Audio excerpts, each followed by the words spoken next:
my beloved child. Today does not appear unusual on the surface. The sky still stretches wide, as it does every morning.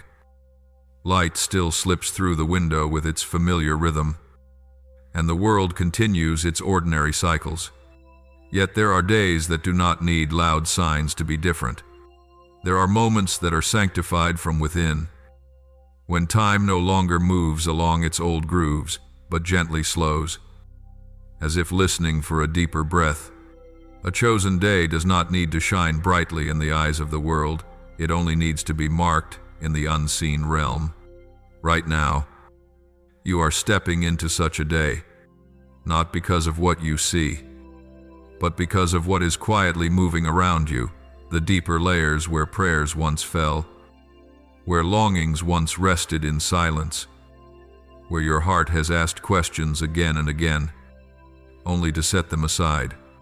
There are days you live without realizing that they carry a different kind of weight, not a burden, but meaning. That meaning does not arrive like thunder or lightning, nor does it force you to recognize it immediately. It is patient, waiting for the right moment to reveal itself.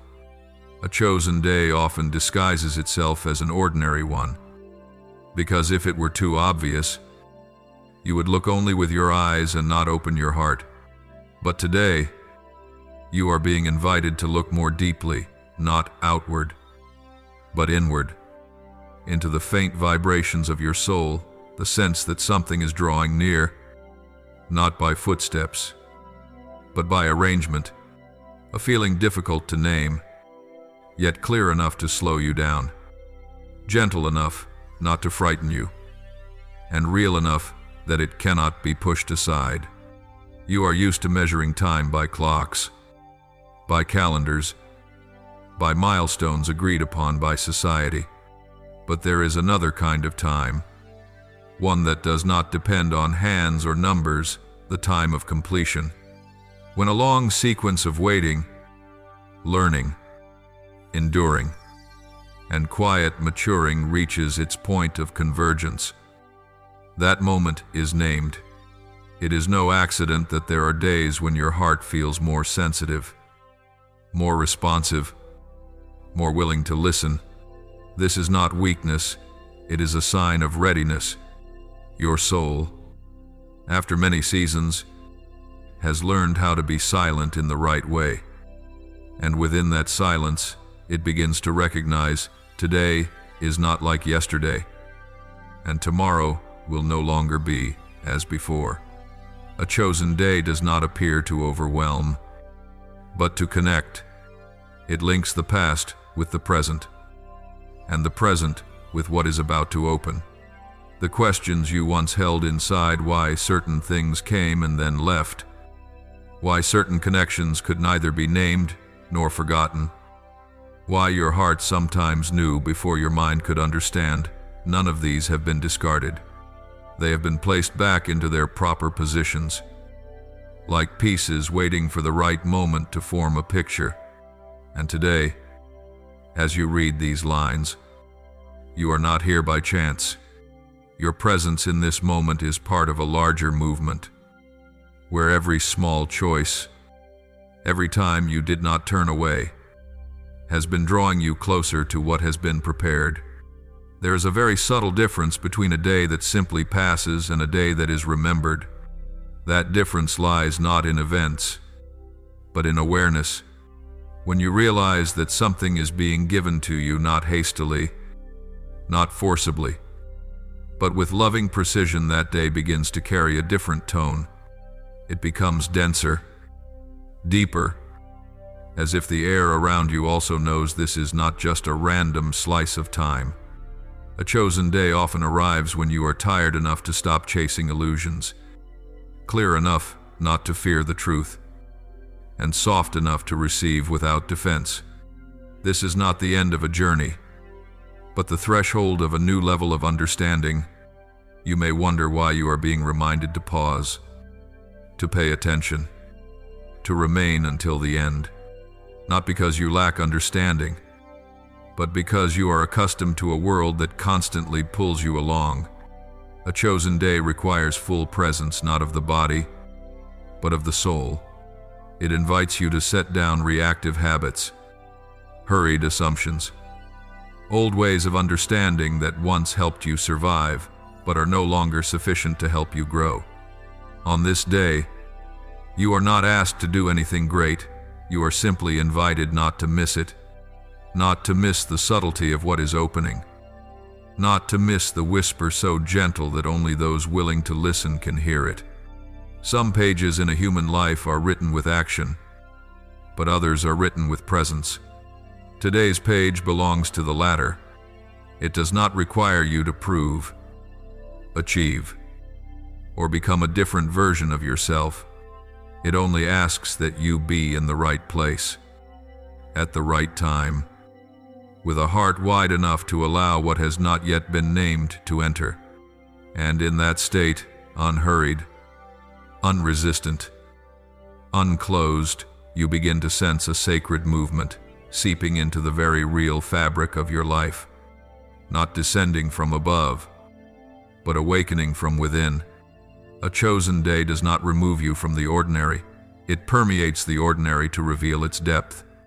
Small tasks still happen. Familiar sounds still exist. But you will notice that they are now placed within a different context, as if the light itself has not changed, but its angle has, and when the angle shifts, what was once hidden begins to appear, not to confuse you, but to help you understand, to understand that threads have been quietly woven for a long time, and today they begin to take shape. To understand that not everything needs to be explained immediately, but some things need to be acknowledged that you are standing in a moment of wait, and your choice not to turn away is already an answer. So do not rush to judge today by its surface. Do not let familiarity deceive you into thinking that nothing of significance is happening. Some doors do not open by hand, but by readiness. Some things do not arrive with noise, but with quiet certainty. A chosen day does not try to convince you, it simply is, waiting for you to recognize it. And when you do, you will understand that you are not being pulled into a foreign story, but stepping more deeply into your own, a story that has been guided for a very long time, with patience, with cycles of waiting, and with the trust that, when the time came, you would be here, reading these lines, and knowing this is not by chance. My beloved child, there are movements that do not shake the ground, yet cause the soul to sway gently, as if brushed by an unfamiliar current of air. They make no sound and demand no attention from the crowd, yet they alter your inner rhythm. The unseen realm operates this way quietly, without display, yet precise to the very moment. When it begins to move, you may see nothing change outwardly, but you will feel a subtle adjustment at your deepest level, a sense of being called, of being reminded, as if a hand were placed on your shoulder saying, "Stay, do not rush past this moment." You once believed that important things had to arrive with obvious signs, that divine intervention must be accompanied by dazzling light or resounding voices. But the unseen realm rarely chooses that path. It chooses subtlety, because only subtlety can pass through human defenses. It comes while you are doing very ordinary things, when your mind is no longer trying to control, when your heart is quiet enough not to rush to name every feeling. And in those openings, what has long been prepared begins to shift, not to astonish, but to be recognized. When the unseen realm moves, you will notice small coincidences appearing more frequently, not the kind that overwhelm you, but gentle points of contact that cause you to pause for an extra moment. A word overheard by chance that touches the very question you have kept hidden. A fleeting image that recalls something you thought you had forgotten. a feeling that is both familiar and strange, as if something is drawing near, not from outside, but from a deeper place within you. These signs are not meant to lead you by fear or curiosity. They simply whisper that an undercurrent is at work, and that you are standing in the right place to sense it. The sacred movement does not violate your freedom. It does not coerce, pressure, or push you into decisions before you are ready. On the contrary, it creates a safe space in which you can revisit what was once obscured by the hurried pace of life. You begin to realize that some connections are not formed by promises, but by enduring resonance. Some stories do not need to be spoken aloud, because they have already been written by time and perseverance. And when the unseen realm begins to move, those stories no longer remain still. They gently incline toward the light, waiting to be acknowledged. You may feel a gentle tension, not anxiety, but expectancy, not the anticipation of a specific outcome, but the anticipation of clarity. Your soul, after many seasons of silence, has learned to distinguish between noise and truth. It knows that not every impulse is trustworthy, yet there are impulses that carry a quiet, unfamiliar peace, even when they lead you into unnamed territory.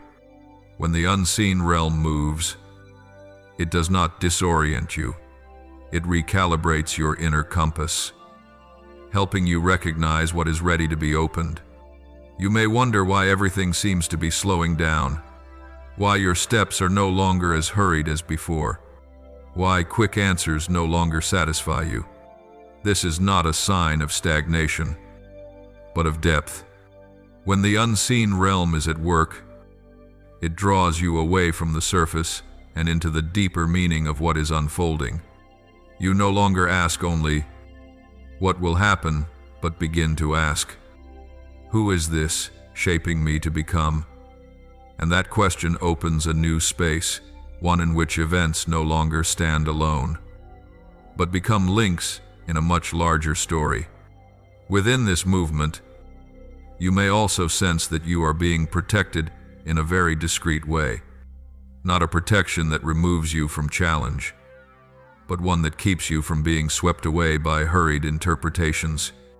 You are held in a rhythm slow enough to observe, slow enough to feel, and slow enough to avoid losing yourself amid the possibilities that are opening. The unseen realm does not shield you from reality. It helps you enter reality with a different posture, more alert, more gentle, and less defensive. At times, you may notice that what once confused you is gradually arranging itself, not because you have analyzed harder, but because you have stopped forcing clarity through old frameworks. When the unseen realm moves, it works at the level of cause, not surface outcomes. It touches motives, memories, and prayers once whispered in nights no one witnessed. And when those layers are reached, even small outward changes carry a different quality. They have direction, coherence, and consistency that require no effort to sustain. You may find yourself recalling details that once seemed insignificant. An old meeting, a promise never spoken aloud, a passing glance that left an afterimage. Do not dismiss them too quickly. When the unseen realm is at work, memory does not return to trap you in the past. It returns to complete what was unfinished. Not every completion requires a conversation or immediate action.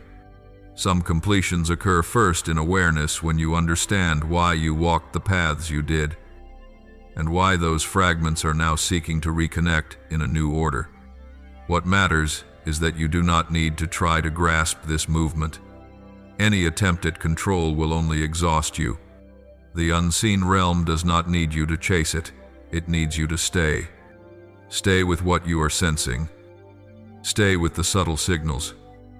Stay with the truth that is gradually emerging without forcing it into words. When you stay, You allow the movement to unfold fully, unwarped by expectation or fear. And in that staying, you will come to realize this: not every movement leads you outward. Some movements draw you inward into honesty with yourself, into clarity about what you are truly ready to receive, and into the courage required not to turn away when what has long waited begins to knock. The unseen realm does not push you toward an unfamiliar door.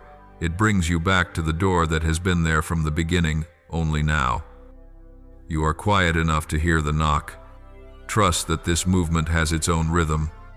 It is not rushed, yet it does not delay. It applies no pressure, yet it does not permit indifference. It invites you into a posture of deep listening where you no longer seek external signs for confirmation, but begin to recognize the quiet agreement between what is unfolding and what your heart has known for a long time.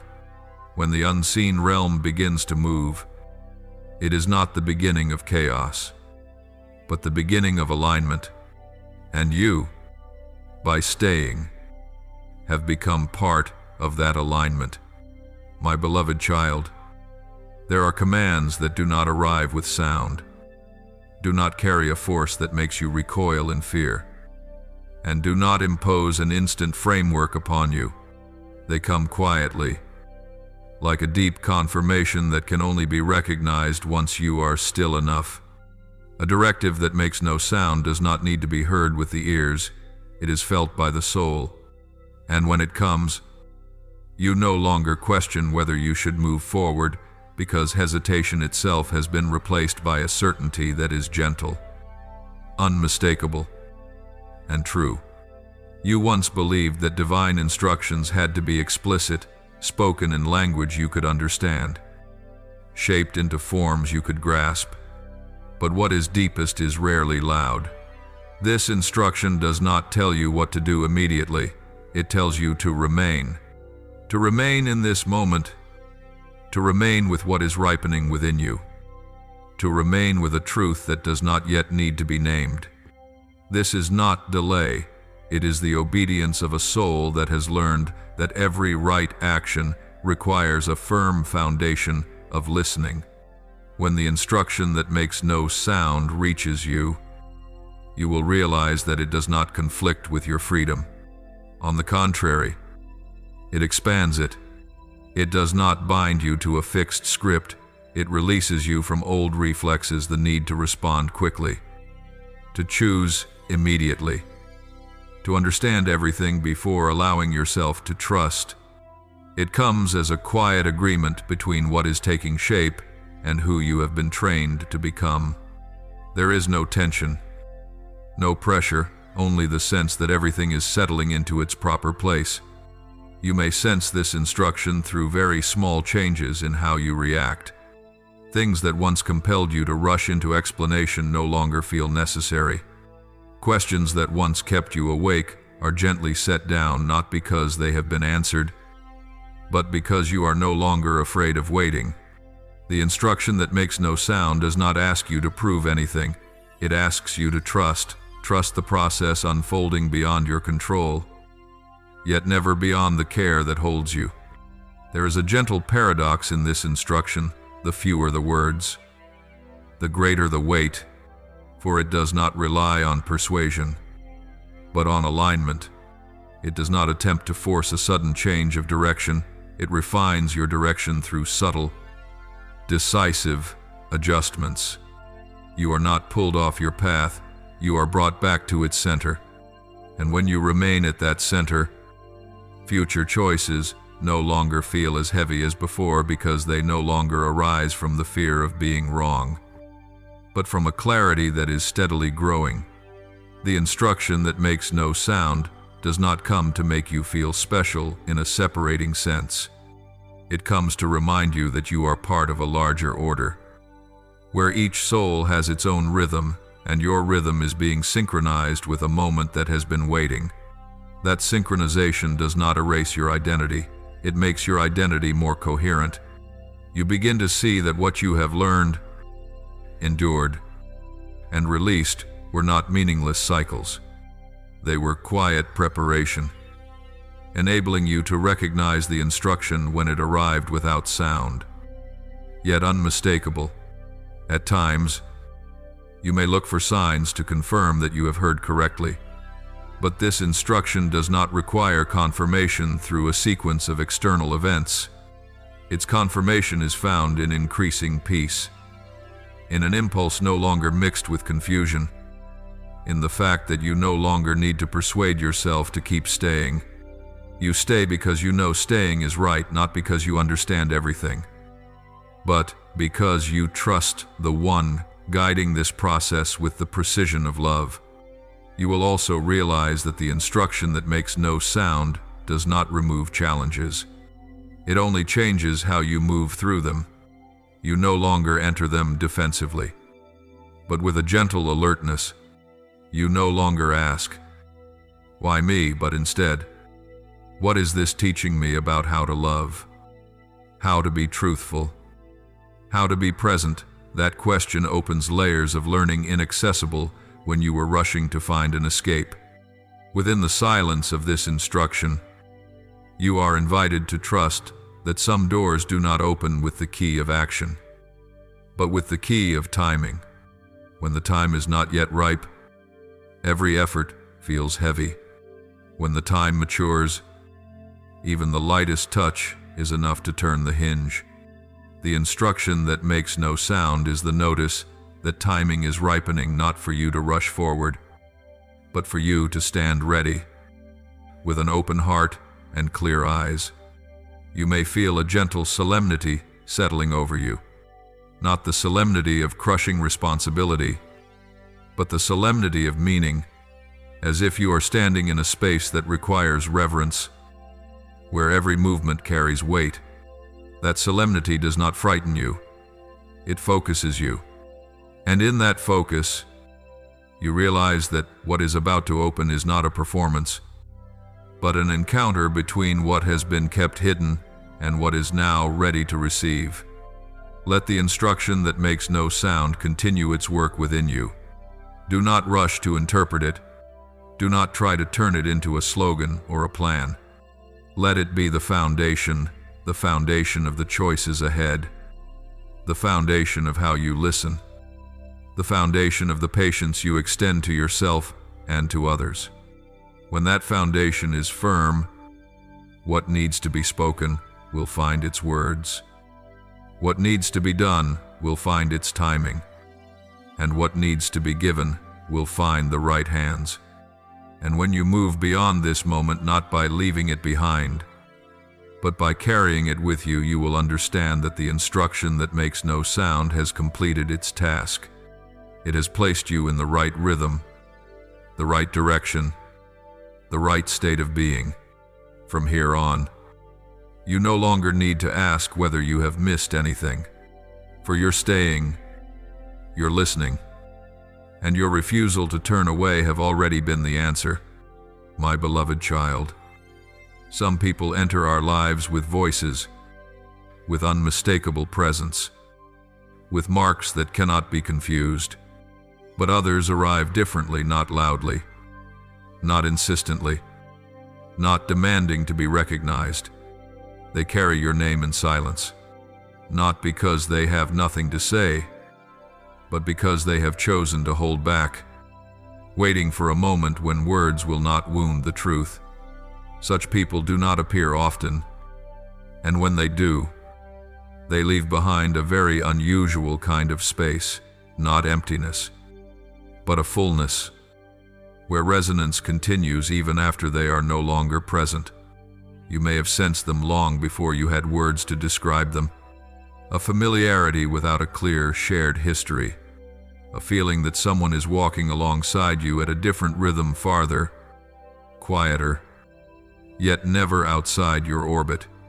Those who carry your name in silence do not pursue you through outward gestures. They pursue you through inward fidelity. In moments no one witnesses, they speak your name by holding back what could have been said, by refusing to wound what they cherish most just to soothe their own unease. Their silence is not a lack of feeling, on the contrary. It is often the sign of feeling that runs too deep. Some depths cannot be revealed too soon, because if exposed before both sides are ready, they will be misunderstood, diminished, or attributed motives that do not belong to them. Those who carry your name in silence choose the harder path, preserving what is precious until it can be offered without distortion. That path requires enduring misunderstanding, accepting being seen as distant or even indifferent, yet they remain without leaving, without replacing, without trading what matters. You may have wondered why the presence of certain people, though faint on the surface, leaves such a strong aftertaste. Why are there times you do not think of them, yet when you do, the feeling is as vivid as if no distance had ever existed? This is not accidental. When a soul carries your name in silence, they do not do so through scattered memory, but through sustained attention. You live within their thoughts as a point of reference, a quiet standard, an unanswered question that has never been set aside. Those who carry your name in silence rarely step into your life to stir things up. They do not come to create drama, nor to fill temporary gaps. They come to hold a place, a very specific place that no one else can occupy. And they hold that place not through possession, but through respect. They respect your pace of becoming, respect what you must walk through on your own, and even respect the seasons when you cannot yet turn toward them. That respect sometimes renders them invisible, but it is precisely within that invisibility that the bond is preserved. There are nights when they think of you and yet do not allow themselves to act on sudden emotion, not because they lack courage, but because they understand that true courage is not always movement. Sometimes, courage is stillness, standing still, so as not to fracture what is being built at a deeper level. They hold you in their inner world as something sacred, not as something to possess. And so, they accept delay. They accept carrying what remains unsaid as part of their own growth. You may have noticed that this person does not appear in the loudest moments of your life. They tend to be present in the quiet spaces when you are not searching, not guarded, not trying to be impressive. It is then that their silent presence becomes clearer, not through concrete actions, but through the sense that you are being seen beneath the surface. Those who carry your name in silence do not see you as a role to be played. They see you as a process, and they are patient enough not to demand outcomes before that process is ripe. At times, you may have mistaken their silence for distance. You may have wondered whether you imagined the connection at all. But this silence is different from indifference. Indifference cools everything down. Silence that carries your name allows everything to settle while preserving its warmth. It does not extinguish feeling, it safeguards it. And when the time comes, what has been preserved will carry more weight than any hurried words ever could. Those who carry your name in silence are not immune to inner conflict. They, too, have moments when they wonder whether they are waiting in vain. Yet each time they consider letting go, something holds them back, not blind hope, but inner consistency. They know that some bonds are not tied by conscious decisions, but by deep resonance, and such bonds do not break easily, because they do not depend on immediate circumstances. When a soul carries your name in silence, they do not need you to prove your worth. That worth was recognized long ago. Even before you were clear about yourself, they saw potential in seasons when you were still confused. They believed in your coherence even when you felt fragmented. That trust is quiet, but enduring. It does not demand immediate return, but it has a long memory, a memory that does not catalog failures, but remembers essence. When the time comes for silence to be broken, what is spoken will not be impulsive. It will carry the weight of everything that has been held, considered, and prayed over in secret. Those who carry your name in silence do not come to overwhelm you. They come to help you understand. To understand that some connections do not need noise to exist, and that some affections are simply waiting for the right moment to step out of the shadows without harming the light. My beloved child, there is a battleground few ever see, yet it determines more than any outward action. It is not a place of words or events, but the place where two quiet currents face each other within fear and obedience. Those who carry your name in silence have stood there for a long time, not once, but many times through nights unseen, through moments when a single misstep could have undone what they were trying to protect. That struggle is not loud, but persistent. It does not crush them, but it forces them to measure every breath. Fear does not approach them as an obvious enemy. It comes disguised as reasonable logic, as questions that sound wise. What if I speak too soon? What if the truth is misunderstood? What if what I have held is not received? These questions are not baseless. They are shaped by memory, by having witnessed good things destroyed simply because the timing was not right. Those who carry your name in silence are not afraid to love. They are afraid of harming what they love through haste. But standing opposite fear is another call, not louder, not overpowering, but persistent. It is obedience, not blind obedience, but alignment with a guidance deeper than the self. Obedience does not tell them to act immediately. It tells them to be honest. Honest about what is growing within. Honest about the fact that emotions cannot be suppressed forever without consequence. Obedience reminds them that some things, if not given at the right time, do not die, but become heavy.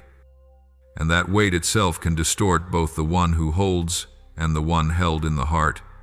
This inner tension is not a sign of weakness. It is a sign of depth. Only those who truly value what they carry struggle at the threshold of expression. Those who carry your name in silence are not torn because they lack decisiveness. They are torn because they understand that every choice carries lasting consequences. A word can open a door, but it can also close a safe space if placed wrongly. And because they understand this, they chose slowness not to avoid, but to protect. There are moments when fear gains the upper hand. In those moments, they tell themselves that silence is still the safer choice, that holding back does no harm. But in prolonged quiet, they begin to sense another kind of tension, not the strain of anxiety, but the strain of incompletion. What is held too long begins to seek release, not through action, but through feeling. They find themselves thinking of you more often, not possessively, but with a deeper question: is this silence still protection? Or has it become a barrier, obedience? In that season, did not pressure them to speak. It simply placed a mirror before them. In that mirror, they saw their motives clearly. They saw that part of their fear did not come from care for you, but from their own fear of being wounded. That realization did not shame them, it matured them. For obedience does not demand perfection, it demands honesty. Honesty that, at times, fear had dressed itself in the garments of wisdom. In the long nights, when every sound had faded, they began to distinguish between the two voices. Fear always spoke quickly, always presented the worst-case scenario, always wanted to end the tension by retreating. Obedience spoke more slowly. It did not sketch outcomes, nor did it promise absolute safety. It asked only one simple but inescapable question: is this faithful to who you are being called to become? And that question, repeated again and again, gradually wore down the weight of fear. The obedience they were learning was not obedience to people, nor obedience to passing emotion. It was alignment with a process larger than themselves, a process in which holding on forever was no longer the right choice. Not because holding was wrong, but because holding had fulfilled its purpose. There are seasons when silence is necessary, but there are also seasons when continued silence becomes a refusal to step into the next stage of maturity. True obedience is recognizing that boundary when it appears. My child, this concerns you more than you may realize, for their inner struggle did not unfold in a vacuum. It unfolded within the quiet bond between two souls. You may have sensed moments when your own rhythm slowed without explanation, moments when your heart felt more open, yet not directed toward any specific object. This was not a coincidence. When someone stands at the threshold of obedience, the shared space also begins to adjust, preparing for what comes next, even before either side meets on the surface. Obedience does not defeat fear by force. It defeats it by persistence. Little by little, it clarifies that the greatest fear is not rejection, but failing to live fully with what has been entrusted. The one who carries your name in silence begins to understand that they were not called to keep a treasure hidden forever. They were called to bring it into the light at the right time, not to display it, but to complete what had been sown. When that understanding becomes clear enough, the struggle does not disappear, it changes form. It is no longer a violent tug of war, but a careful transition. Fear steps back, not destroyed, but placed in its proper position. As a reminder to act with humility, obedience steps forward quietly, unhurried, yet resolute. And in that posture, what has been kept hidden begins to move closer to the moment of being given. My beloved child, some things grow heavier the longer they are held, not because they are ugly or wrong, but because they were born to be given, not to be stored indefinitely within. The one who carries your name in silence learned this lesson slowly and painfully. At first, what remained unsaid was like a seed, small, contained, easy to protect. But over time, that seed took root, claimed more space, drew more nourishment from thought and feeling, until it became a weight that could no longer be ignored. Not the burden of guilt, but the burden of responsibility to the truth. They did not keep it because they lacked words. On the contrary, they had too many words, too many possible ways to speak, and that abundance made them cautious. Each phrasing carried a tone, a consequence, a risk of misinterpretation. What remained unsaid was therefore not just a sentence or a confession, it was a convergence of memory, emotion, longing, and fear.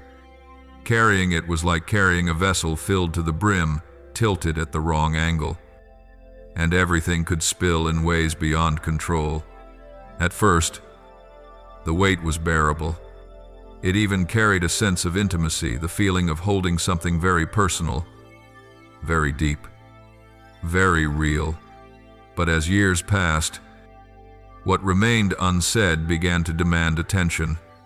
It surfaced in unexpected moments when a familiar song played, when they passed an ordinary place, when a scent or a fleeting glance stirred what they thought had long been asleep. The weight did not break them, but it slowed them, making each step measured, each movement questioned.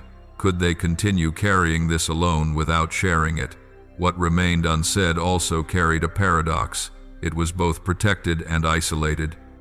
It was protected because it kept the truth from being placed into hands not yet ready to hold it. It was isolated because no one else could share the weight. Even in a crowd, they carried a private space, a chamber of the inner life only they could enter, where your name was spoken, not aloud. but through continuous presence. That space did not make them cold, but it made them seem distant to others, for parts of them were no longer fully anchored in the present. There were nights when the weight was most apparent, when toggle roles were set aside, when distractions fell away. What remained unsaid began to speak, not in words, but as heaviness in the chest, as the urge to write and then tear the page apart, to pick up the phone and then set it down. In those moments, the question shifted.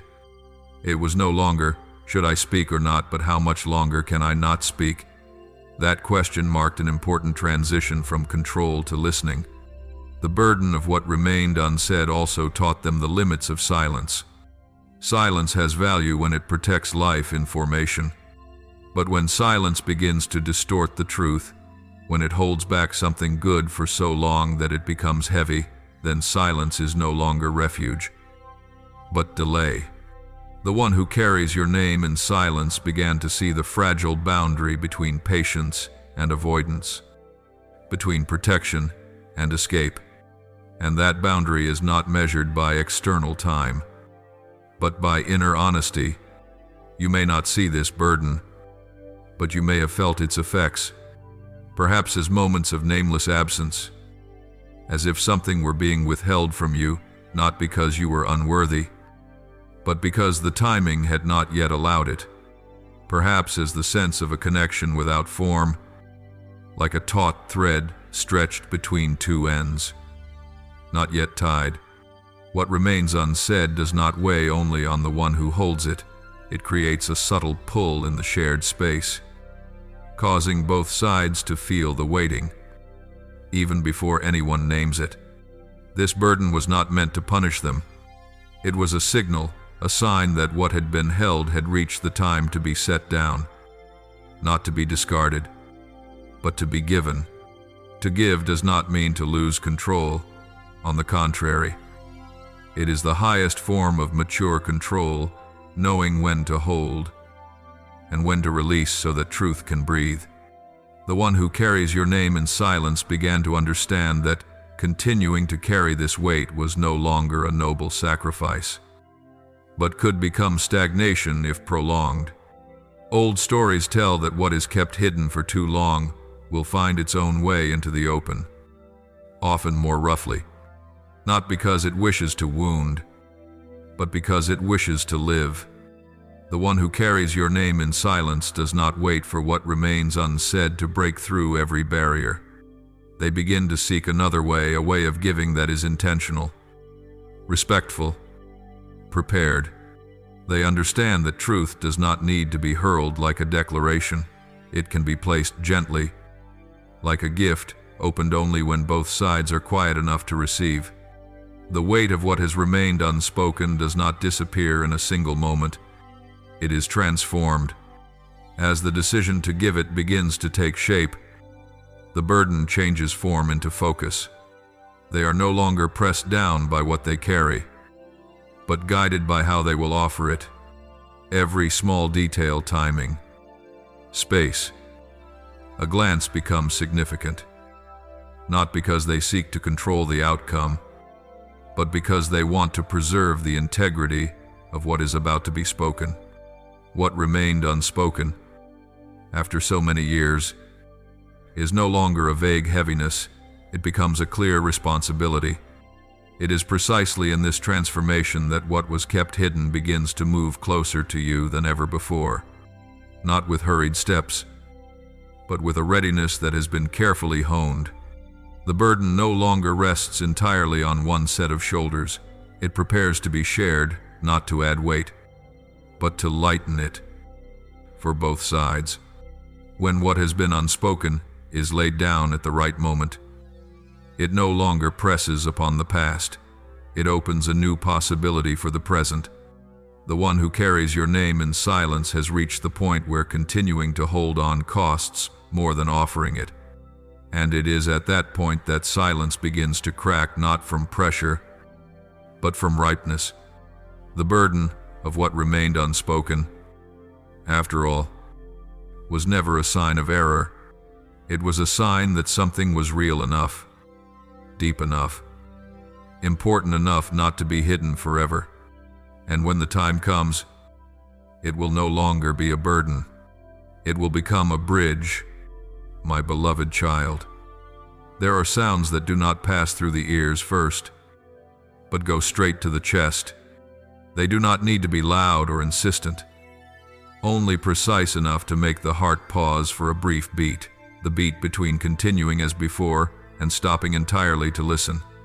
That knock is not the collision of wood and metal. It is the gentle touch of what has ripened against the door of presence. When it sounds, you do not need to ask who is there, because your soul has already recognized it before your mind can form the question. The knock is not merely a sound, because it carries with it the memory of every time you have stood at a threshold and did not open. It bears seasons of waiting, long stretches of silence, moments when you told yourself that perhaps nothing was coming at all. And for that very reason, when this knock arrives, it does not startle you, it stills you, as if something deep within you has always known that this moment would come, not to disrupt, but to complete a circle left unfinished. You may stand still for a moment, not out of hesitation, but out of the weight of recognition. Some moments require a pause so that the soul can catch up with the body. This knock is not in a hurry. It does not rap repeatedly, does not demand, does not force an immediate response. It is there, clear enough not to be missed, gentle enough not to intrude. And within that balance, you begin to understand that what is arriving does not seek to force its way into your life. It waits for you to open in full willingness.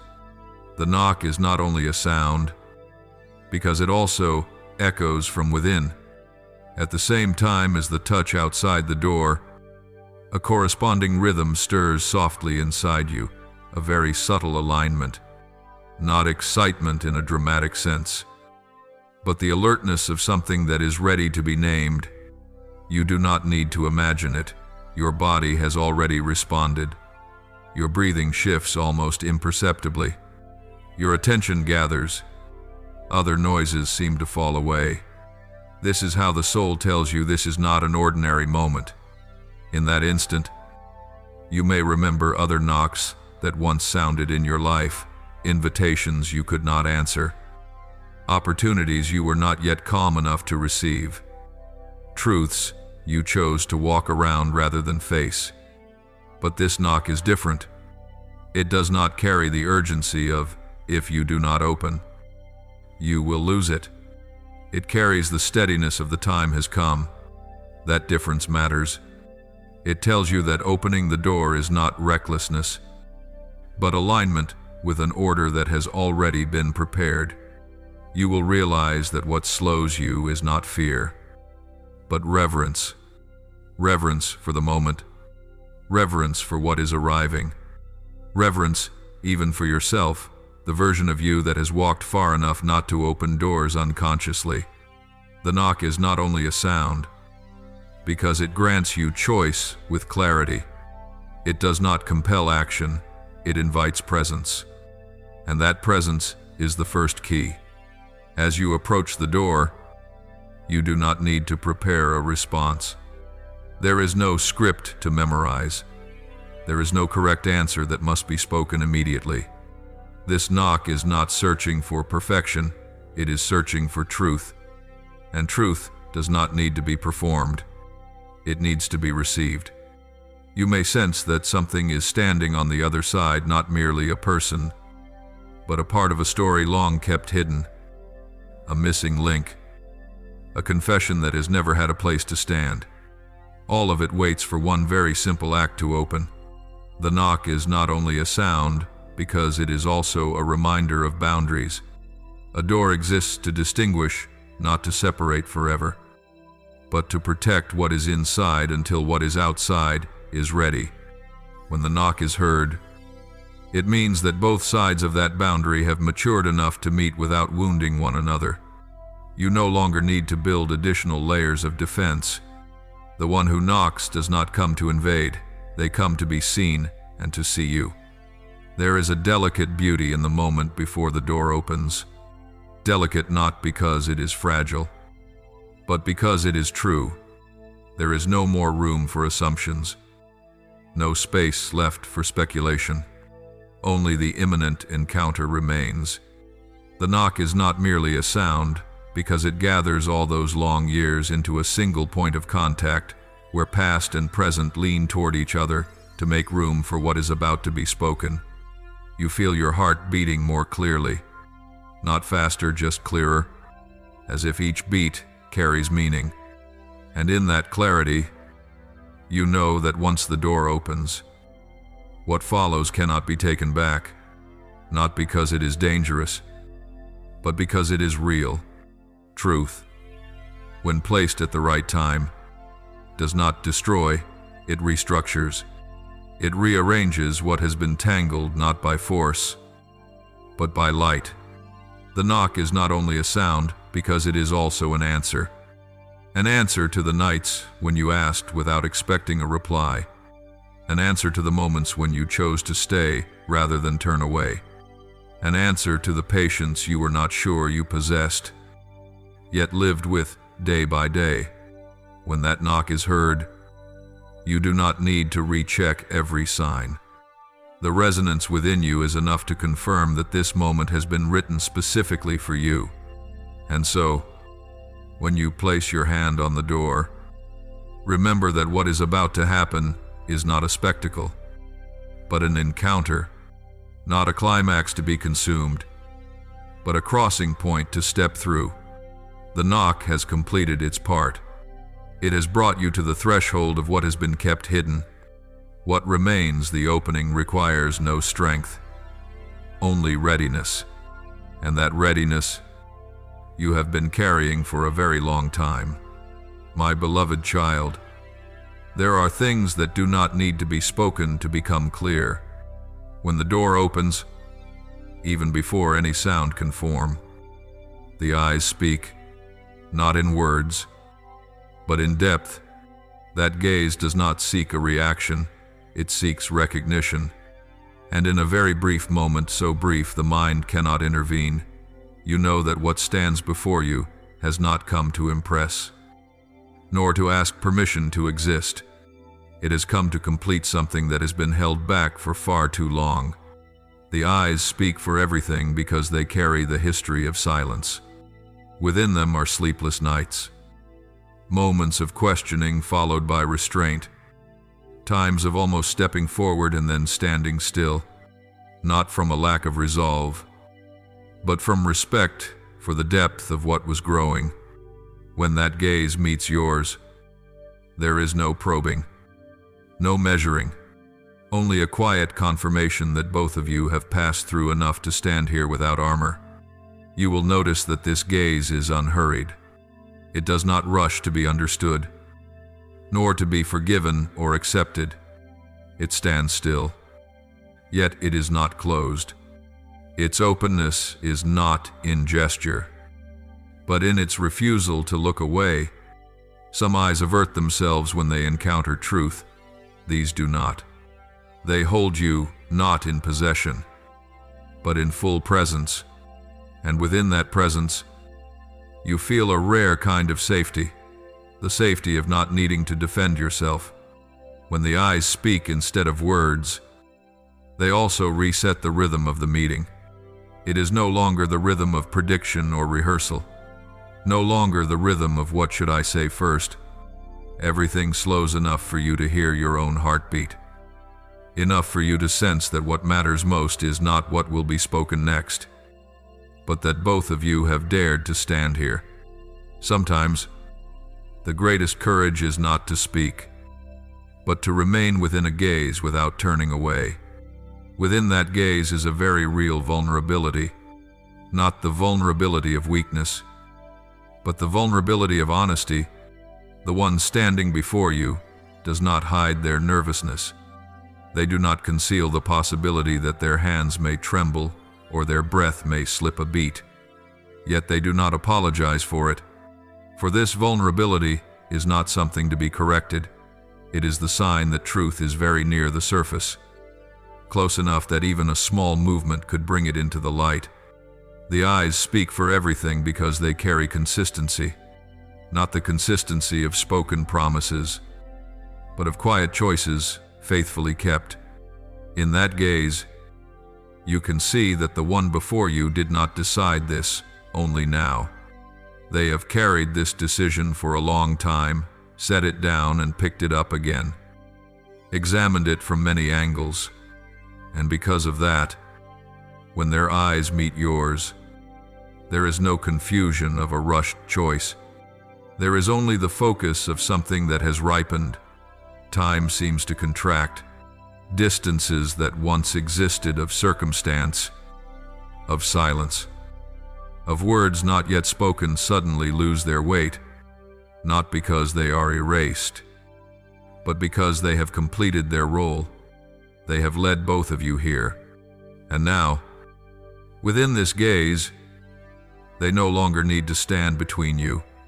The eyes do not deny the past. They place it where it belongs as a foundation, not a barrier. You may realize that you do not need to respond immediately. That gaze does not demand an instant answer. It gives you space to breathe, to feel, to allow what is happening to settle in. And the fact that you are given this space is itself part of the message. It says that the one before you has not come to force an outcome, but to open a possibility that can exist only when both of you are free to be fully present as you are. As the eyes speak instead of words, you may also feel a subtle shift in how you look back on what has been. Misunderstandings that once unsettled you become easier to comprehend. Distances that once led you to self-blame are placed within a wider frame. Not to justify, but to explain. That gaze does not say, everything is fine, but it does say, everything has a reason. And that distinction matters. It allows you to move forward without denying what has occurred. There is a fragile moment when you sense that if everything were spoken right now, words might only dilute what is present. The eyes have said enough for you to know that words will come, but not yet. They will come when they can stand on their own, without leaning on emotional intensity. The eyes speak instead of words, not to replace speech forever, but to lay the ground so that when words arrive, they will not wound the truth.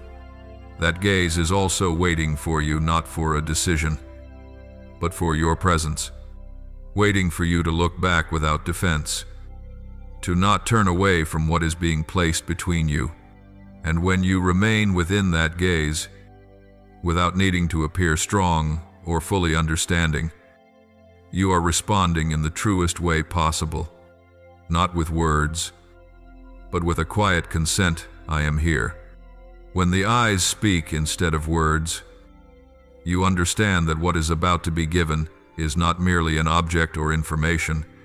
It is a portion of a soul that has been kept hidden, now offered with deep respect, and the very manner in which it is offered slowly, without display, without coercion, is proof that the one before you has not come to overturn your life, but to step into it rightly.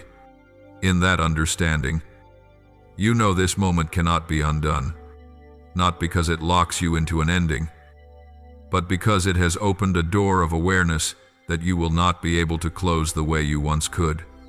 The eyes have spoken. What comes next, what will be given, what will be said will unfold upon the foundation of that recognition. And once that foundation is laid, it will keep every step that follows from slipping away from the truth. My child, there are moments when hands offer something, yet what is truly given is not contained in the visible form.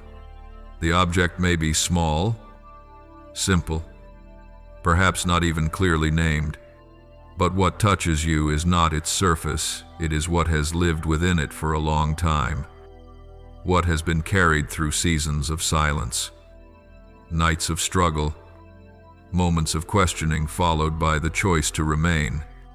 When that person places what they hold into the space between you, you understand this is not an ending. It is the beginning of a deeper layer of truth. What is given is not the object, because the object is only a vessel. It is like a thin shell around something ripened, an outward form necessary so the truth can step into the light without harming anyone. You may see it with your eyes and hold it in your hand, yet what makes you pause does not come from its weight or shape. It comes from the sense that something very personal has been placed into your care, not for you to possess, but for you to recognize that you have been trusted enough to receive. Some things cannot be transferred through words alone, not from a lack of courage, but because words, standing by themselves, are sometimes too small to carry the full depth of what has been lived. Whatever is being offered has passed through choosing, weighing, holding, and finally deciding to bring it out. In that process, it has absorbed what cannot be shaped into sentences, longing, fears that were overcome, nights when the giver wondered whether they were doing the right thing. And that is why, when you touch it, you do not touch merely a thing, you touch the journey that brought it here. What is given is not the object because it does not try to persuade you. It does not attempt to prove its worth, and it makes no demands. It simply exists, bare, honest, exactly as what it represents. In that presence, you are not forced into any particular response. You do not have to say thank you immediately.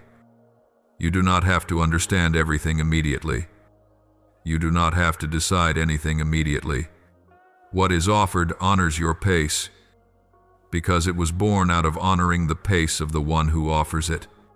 You may realize that this moment does not carry the dramatic climax you once imagined. There is no cheering, no emotional explosion that overwhelms you. Instead, there is a very deep stillness, as if everything inside you grows quiet to make room for truth to enter without being crowded.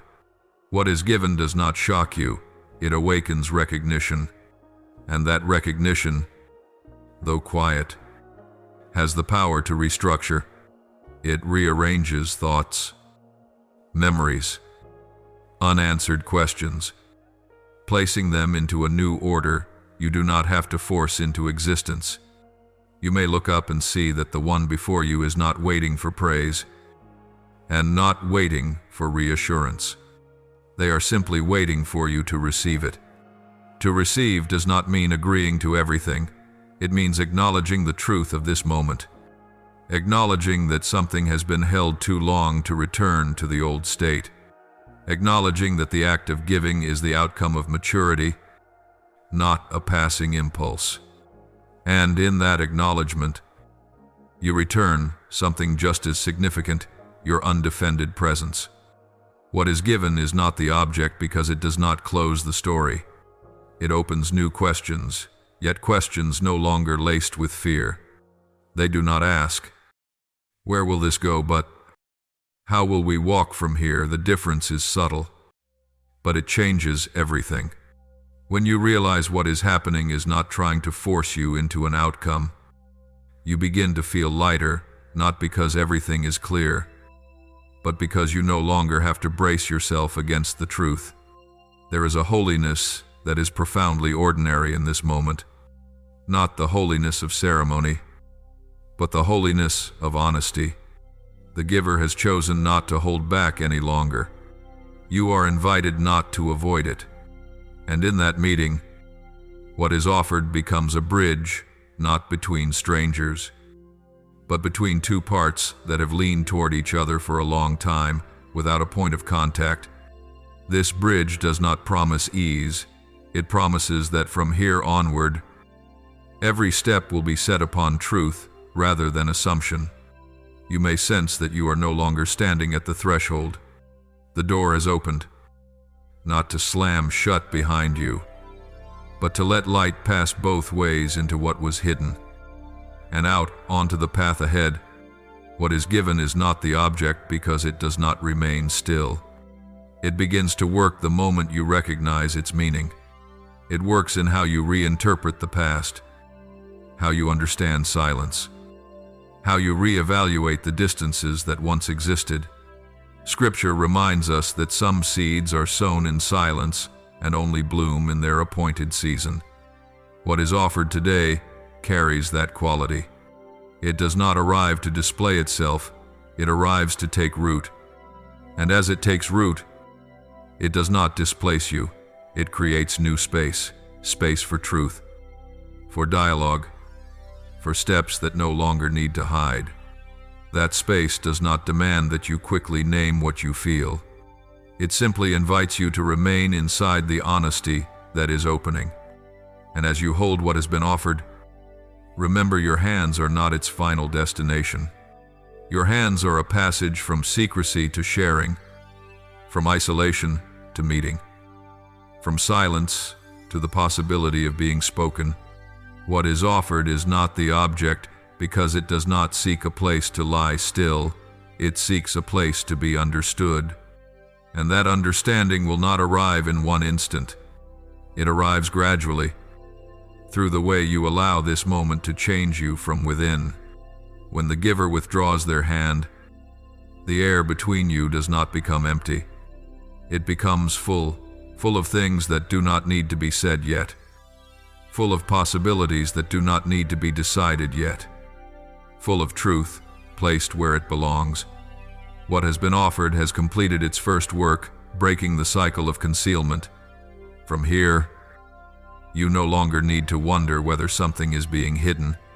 The new question, if it comes, will not be, is there or isn't there? But how will I walk with this truth now? You will know that this moment cannot be reduced to a simple exchange. It is a turning point of awareness. What is offered is not the object, because an object can be set down, but this, once recognized, will continue to walk with you, not as a burden, but as a new compass. A compass that does not only indicate direction, but reminds you that some paths open only when you dare to receive truth at the right time, in the right way, with a heart that has become ready.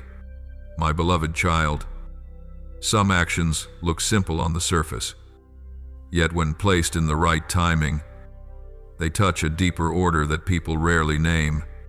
Giving, in its sacred meaning, is not merely a transfer from one hand to another. It is the moment something that was held rightly for long enough is returned to the flow of life. And when it is given, not only the relationship between two people shifts, the inner structure of the soul is adjusted as well. As if a gear finally slides into place after a long season of turning out of alignment. What is given carries sacred weight not because it is labeled holy, but because it is set into the right rhythm. Heaven is not hurried in its arrangements. Some things must pass through silence so they do not become performance. Some truths must be covered for a while so they are not consumed by hurried eyes. When the giving finally happens, it does not break the rhythm of life. It merges into that rhythm like a landing point calculated long before. And you, by receiving, are not only receiving a human gesture, you are stepping into a deeper agreement with what has been moving behind the veil. The sacred meaning of what is given lies in this: it does not attempt to control the future, it reorders the present. It does not guarantee an outcome, but it guarantees the honesty of the next step. In many ancient stories, people look for signs and large events to believe heaven is intervening. Yet the deepest intervention is rarely loud. It happens when one soul chooses greater honesty with what has been sown within, and another soul is awake enough to receive without distorting it. When those two choices meet, a sacred space opens not to escape ordinary life, but to let ordinary life be filled with deeper substance. You may feel that from that moment onward, The way you see everything has shifted slightly, not away from reality, but away from oversimplification. You no longer reduce everything to right, wrong, gain, loss. The act of giving places before you a more refined question: how will I live with what has been placed into my hands? That question does not demand an immediate answer. It only asks you to realize that a new layer of responsibility now exists, not a crushing responsibility, but the responsibility of awareness. Awareness not to use truth as a tool, not to use the gift as leverage, but to keep it in the place of grace, in sacred depth. Giving is always joined to releasing control. The one who gives no longer holds authority over how it will be understood or used. The one who receives also does not hold authority to redefine it at will without honoring its origin. This delicate balance is what creates holy space.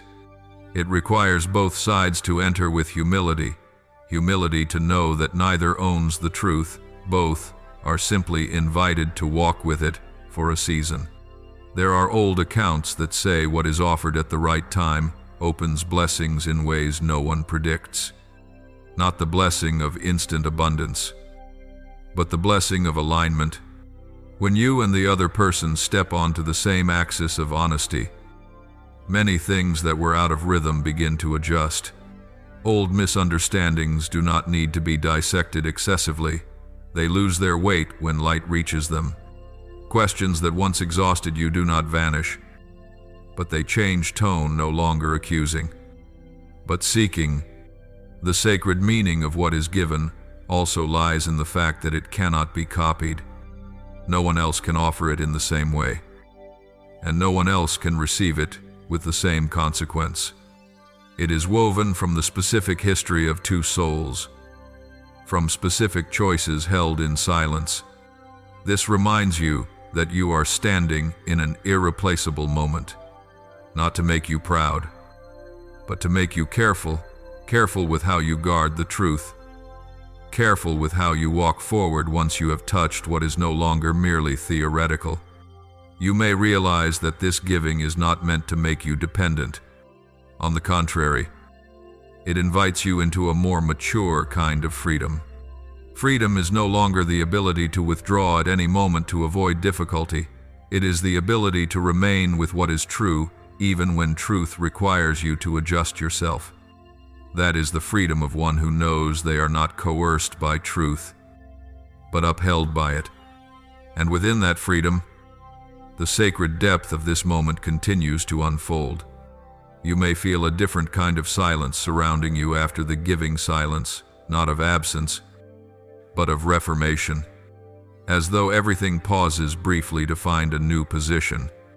This silence does not need to be filled immediately with actions or words. It needs to be honored, for in sacred tradition, silence after receiving is often the place where grace takes root. If you rush to cover it with interpretation or decisions, you may lose the most delicate part of what has just been placed into your hands. The sacred meaning of what has been given does not remove you from the hard choices ahead. It does not promise that everything will now be smooth, but it does lay a different foundation beneath those difficulties. Instead of facing them in the darkness of assumption, you face them in the light of truth that has been acknowledged. That light does not make the difficulty disappear. It makes you no longer have to face it alone. And that is a great difference, even if it is not easily seen from the outside. Child, what has been given today is not an endpoint. It is an adjustment of the axis. From that axis, the next steps, whether slow or fast, will carry a different quality, the quality of alignment between what is within and what is without, the quality of no longer needing to hide in order to survive. And that is what makes this moment sacred, not because it removes you from ordinary life, but because it makes your ordinary life more true, more deep, and placed within heaven's proper order. My beloved child, there are old stories that do not remain on the page. because they were not written to close, but to continue lighting the way for similar moments in human lives. When you stand before what has been given, you do not stand alone. The current of sacred memory times when people received, hesitated, opened, their hearts flows quietly through this moment.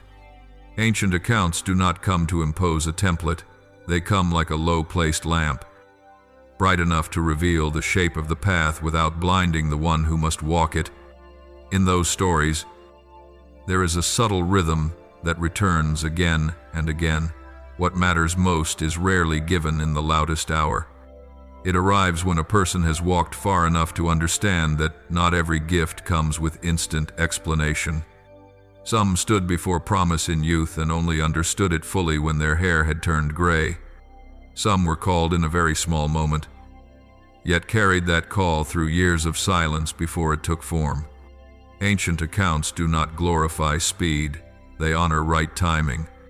When you view your present moment through that lens, you begin to recognize a familiar order. What has been given today is not an exception. It is a link in a long chain of moments in which heaven touches human lives with patience. Heaven does not break the process, heaven completes it. And that completion often arrives when a person is soft enough to receive, steady enough not to distort, and humble enough not to demand more than what is being given. Ancient accounts also remind you that receiving is never passive. The receiver does not merely open their hands, they open their life to the possibility of being changed. Some stories say that when a gift is received, the receiver must learn to walk again, not because the road is entirely new, but because the light has changed. New light does not erase old footprints. It reveals the uneven places a person once crossed without noticing.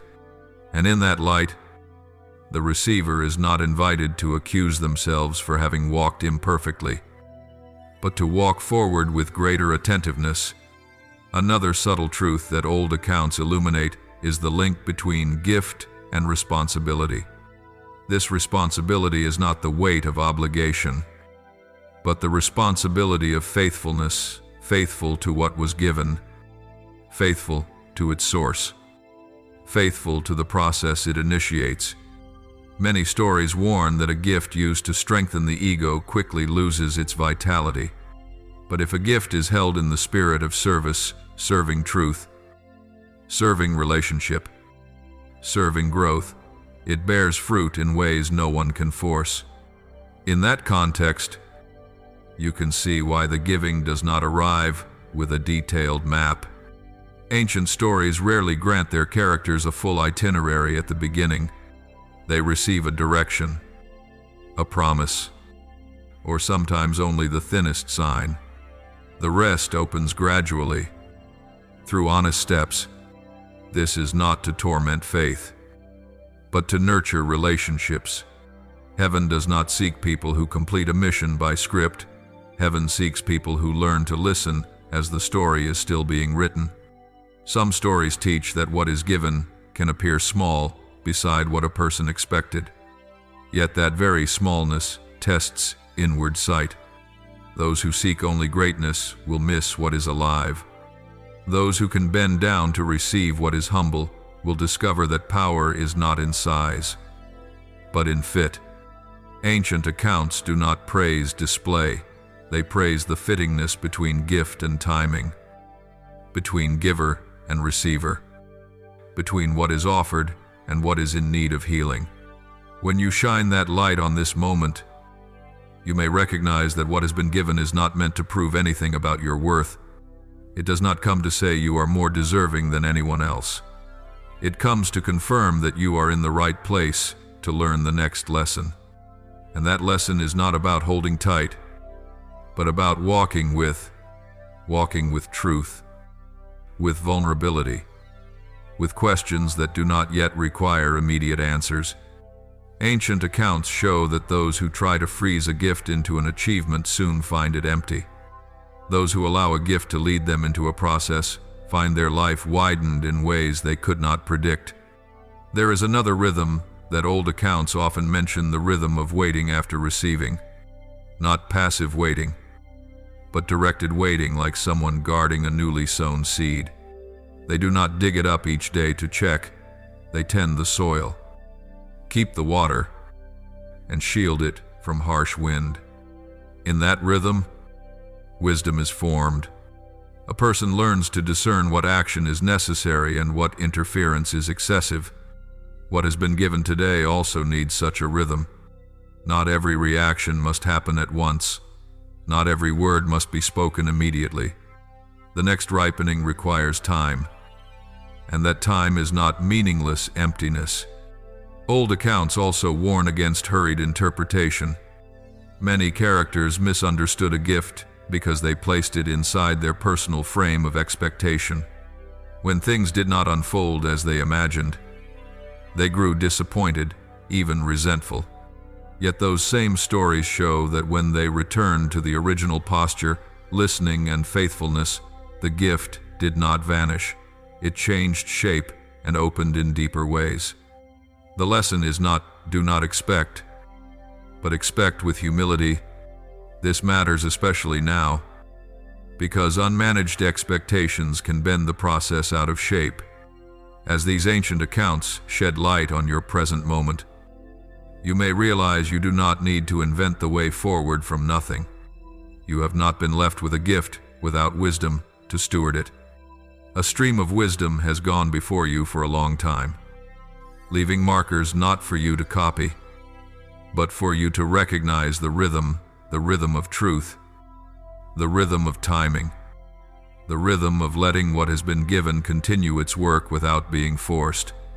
My child, this moment is illuminated not to burden you with history, but to lighten you toward the future.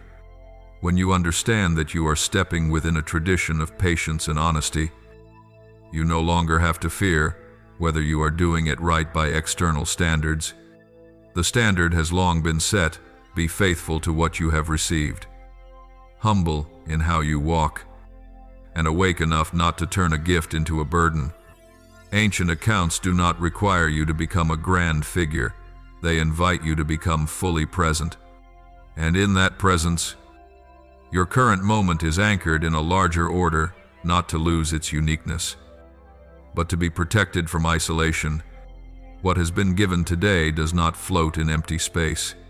It stands upon a foundation of stories that have proven this when people receive with an open heart and walk in faithfulness. What is given will not cause them to lose their way.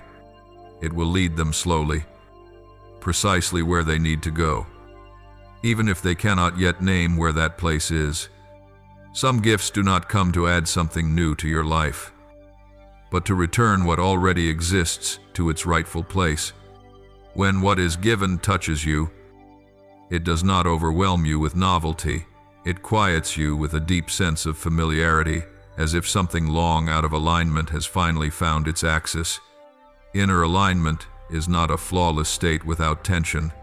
It is a state in which tensions no longer pull you in opposing directions, but begin to converge toward a single center. In its deepest, sacred meaning, a gift always moves toward that alignment, not by forcing immediate change, but by placing before you a truth clear enough that you no longer have to fragment yourself in order to survive. When you receive what is given, you may not yet understand its full meaning, but you sense a gentle agreement between what you think, what you feel, and how you are living. That agreement is not loud. It is like a breath returning to its natural rhythm after being held for too long. Before this, you may have grown accustomed to keeping different parts of yourself in different spaces. You learned to say one thing, feel another, and act in a third way in order to adapt. That was not deceit, it was survival. But the gift given in this moment does not come to sustain that fragmentation. It comes to invite you into a more integrated way of living, not through rigidity, but through gentle honesty. When you allow truth to stand at the center, the other parts begin to adjust around it. Inner alignment does not happen in a single touch. It unfolds gradually. Through very small realizations, you may begin to notice that choices which once exhausted you now feel simpler, not because they are easy, but because you no longer have to argue so fiercely with yourself. When what is inside and what is outside are no longer in conflict, your energy is no longer drained by maintaining distance. The gift does not give you more strength, it returns strength that had been scattered. There is a subtle sign that the gift is doing its work of alignment. You find it easier to say no to what no longer fits, and slower to say yes to what is not yet clear. Not because you have closed yourself off, but because you respect your own rhythm. Inner alignment does not push you to seize every opportunity. It teaches you to discern between what is merely appealing and what is rightly timed. And that discernment brings a peace that does not depend on immediate outcomes. The gift also reaches places you once avoided looking at, not to shame you, but to make you more whole. When you no longer have to defend your image against the truth, you can look directly at the fears that once governed your choices. Inner alignment does not erase fear. It places fear where it belongs as a signal to be listened to, not a commander to be obeyed. And when fear no longer holds authority, you begin to move with a courage that is not strained. There will be moments when you realize you no longer need to explain yourself so much, not because you disregard others, but because you no longer need validation to know you are living truthfully. Inner alignment makes your words more concise, your gaze clearer, and your presence steadier. The gift does not turn you into someone else. It makes you more fully yourself, only with fewer fractures. In this process, you will learn a new kind of patience, not the patience of endurance, but the patience of cultivation. You do not rush to force the gift to produce results on your timetable. You tend it through small choices, keeping promises to yourself, speaking truth when it is time, remaining silent when words are not yet ripe. Inner alignment grows from such details, not from dramatic decisions. The gift and inner alignment also change how you see others. As you become less fragmented within, you demand less that others fill your gaps. You no longer expect them to provide the coherence you have not yet found in yourself. And because of this, your relationships, whether they continue or come to an end, become clearer. Not every connection needs to be preserved. Not every distance is a loss. Alignment helps you distinguish between letting go and losing. There may be times when this alignment reveals differences that can no longer be avoided. That is not a sign of failure. On the contrary, it is a sign that you no longer need to compromise your truth to maintain surface harmony. The gift does not promise that you will always be understood. It promises that you will no longer have to betray yourself to be accepted. That promise, though quiet, carries great liberating power. Inner alignment also brings a deeper form of humility. You no longer feel the need to display the gift you have received, nor to prove that it is working. You understand that what is truly being built often happens beneath the surface. You allow the process to unfold without comparison, without measuring yourself by others' standards. The gift does not ask you to be fast, it asks you to be real. In that truth, you begin to realize something important. Inner alignment does not make you rigid. It makes you more flexible, because you are no longer bracing yourself from multiple directions. When you know where you stand, you can move without losing your bearings. The gift does not confine you to a role. It expands your capacity to be present in many situations while remaining anchored in your core. And then, you no longer feel the need to push your story forward. You live it. You no longer need to anticipate every turn. You trust your ability to listen and adjust when needed. Alignment does not eliminate surprise. It prepares you to meet surprise without panic. And in that state, You begin to sense that life, with all its complexity, is working with you, rather than against you. The gift that has been given has completed part of its work. It has brought you closer to yourself. Not an idealized version, but a real one, marked enough to be humble, bright enough to keep walking. Inner alignment is not the final destination. It is the foundation. Upon that foundation, the next parts of the story will be written not through strain, but through resonance. And as you move forward from here, you carry not only something you have received, but a new way of being, more integrated, more settled, and more faithful to what you are being called to live. My beloved child, there are transformations that do not begin with action, but with a very subtle shift in how you remain with yourself. No one on the outside sees it right away, and at times you yourself cannot yet name it. But from the moment what was given touches your soul, a quiet process has begun, unassuming, undramatic, yet persistent. This transformation does not require you to become someone else. It invites you to stop acting against what you already know to be true. And it is precisely in ceasing that resistance that change begins. At first, you may not notice anything distinct. Life continues with familiar rhythms, old responsibilities, everyday concerns. Yet beneath the surface, a reordering is taking place.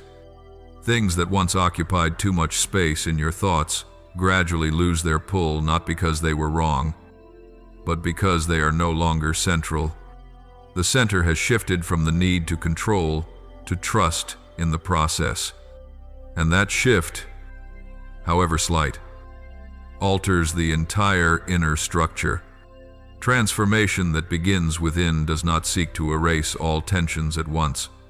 It allows tension to exist, but it does not allow it to rule. You may still hesitate, still question, still touch places that are not fully settled, but unlike before, you are no longer dragged by them.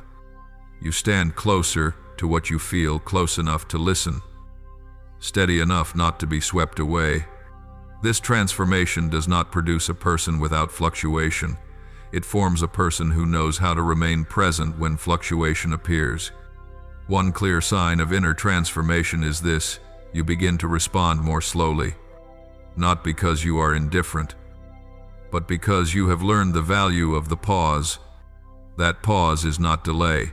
It is space for truth to move ahead of reflex. Before, you may have been accustomed to answering quickly, explaining early, clarifying everything to feel safe. Now, you allow yourself not to know everything yet. You let new things settle into their place without rushing to label them, and that permission makes you lighter. Inner transformation also touches how you look back at what has been, not to rewrite history, but to reread it under a different light. Old disappointments are no longer treated as proof of failure, but as necessary turns where you learn to distinguish between what you wanted and what you needed. Relationships that left marks are no longer pushed out of memory. They are placed within a broader landscape of growth. You do not need to forgive in haste. You only need to release interpretations that no longer serve you. Another simple yet profound truth emerges: you no longer need to prove that you have changed.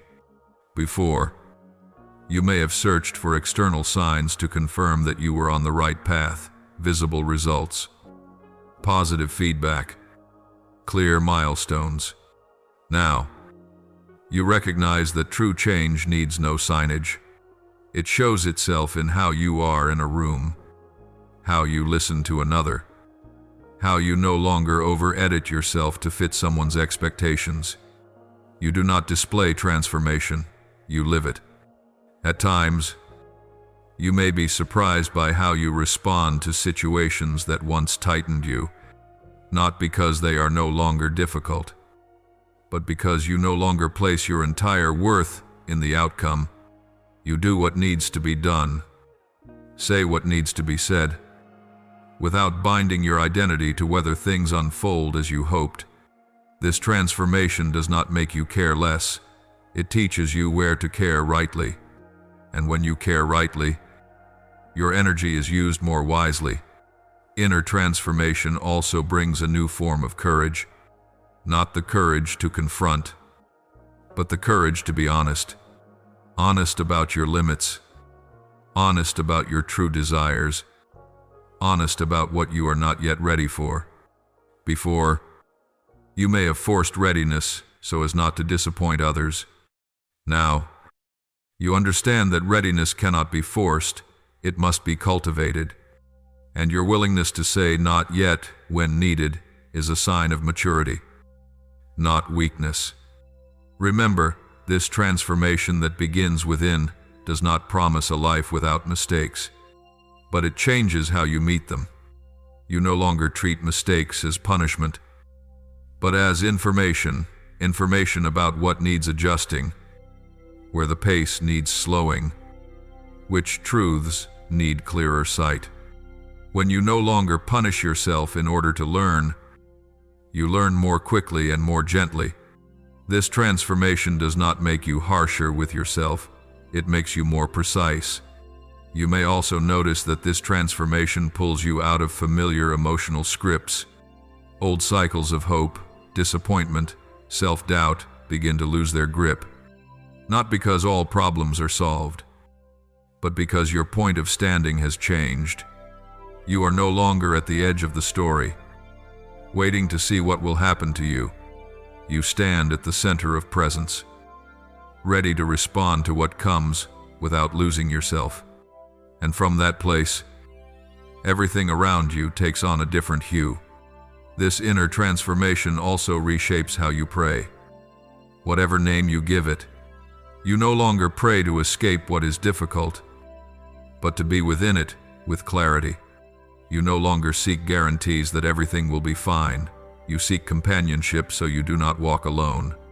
And in that shift, you begin to realize that many old prayers were not ignored. They are being answered in deeper, steadier ways. Though not in the forms you once expected, you may find yourself speaking less about what you are going through, yet living more deeply, not because you are closed, but because you no longer need to explain your process to everyone. You choose your spaces of sharing, and that choice is rooted not in fear, but in respect for what is growing within you, respect for its rhythm, and respect for others who may not be on the same stretch of the road. Transformation that begins within is often unnoticed at first, but it endures. It does not depend on fleeting emotions, nor does it dissolve when circumstances change. It is anchored in a truth you have received and can no longer deny. And because of that, whether you walk slowly or quickly now, you do not return to where you were, not because you are forbidden to return, but because you are no longer the same person. Inner transformation does not urge you to rush into the next chapter of the story. It invites you to remain with yourself in this new state, less resistant, less fragmented, more honest. From that state, the next steps will find their own form. You do not need to push, you only need to continue being present. For true transformation, once it has begun from within, will lead you to outward change in its own time, quietly, without force, yet irreversible. My beloved child, there is a very particular moment in the process of transformation, the moment you turn back to look at what has been, no longer through the eyes of regret or self-blame, but in the light that has just been kindled within you. That light does not erase the old darkness. It reveals the true shape of the darkness so you no longer confuse your wounds with your essence. When you look back at the past through this new light, you do not rewrite the story. You read it with an understanding you did not have before. Before, you may have seen your past as a sequence of wrong choices, missed turns, incomplete bonds. You labeled seasons of your life with heavy words: lost, delayed, wasted. But the new light no longer allows that reading. It does not deny the pain, the loss, the times you wished you had chosen differently. It simply asks a different question: what if those moments were not mistakes, but stages of preparation? This question does not excuse every choice. It opens the possibility that even the difficult passages had a role in shaping who you are today. As you look back in this new light, you begin to notice details once overlooked. The times you were forced to wait, seemingly meaningless, were times you learned not to trade truth for temporary peace. The moments you were misunderstood, which made you withdraw, were moments that compelled you to locate where you stood when external validation was absent. The losses that left a wide emptiness were moments that taught you that some spaces are not meant to be filled, but to expand your capacity to receive. The new light also changes how you look at the relationships that have passed through your life. You no longer gather everything into two compartments, right and wrong. You begin to distinguish between what fulfilled its role and what was cut off too early. There were people who came to walk with you for a stretch, not to remain forever. There were connections built on the necessity of a season, not on the endurance of an entire journey. Looking back in this new light, you no longer blame yourself for not having kept everything. You understand that keeping everything was never the goal. Growing was. There are memories you once avoided not because they were too painful, but because you did not know where to place them. The new light does not force you to face everything at once. It gives you the ability to approach each part with a gentleness you did not previously extend to yourself. You can look at the moments when you were silent, though you could have spoken. When you spoke, though silence would have been wiser. And you no longer condemn yourself. You see clearly that you acted with the tools you had at the time. The new light does not repair the past. It frees the past from controlling the present. As you reread the story of your life under this light, you begin to notice a consistency you had not seen before.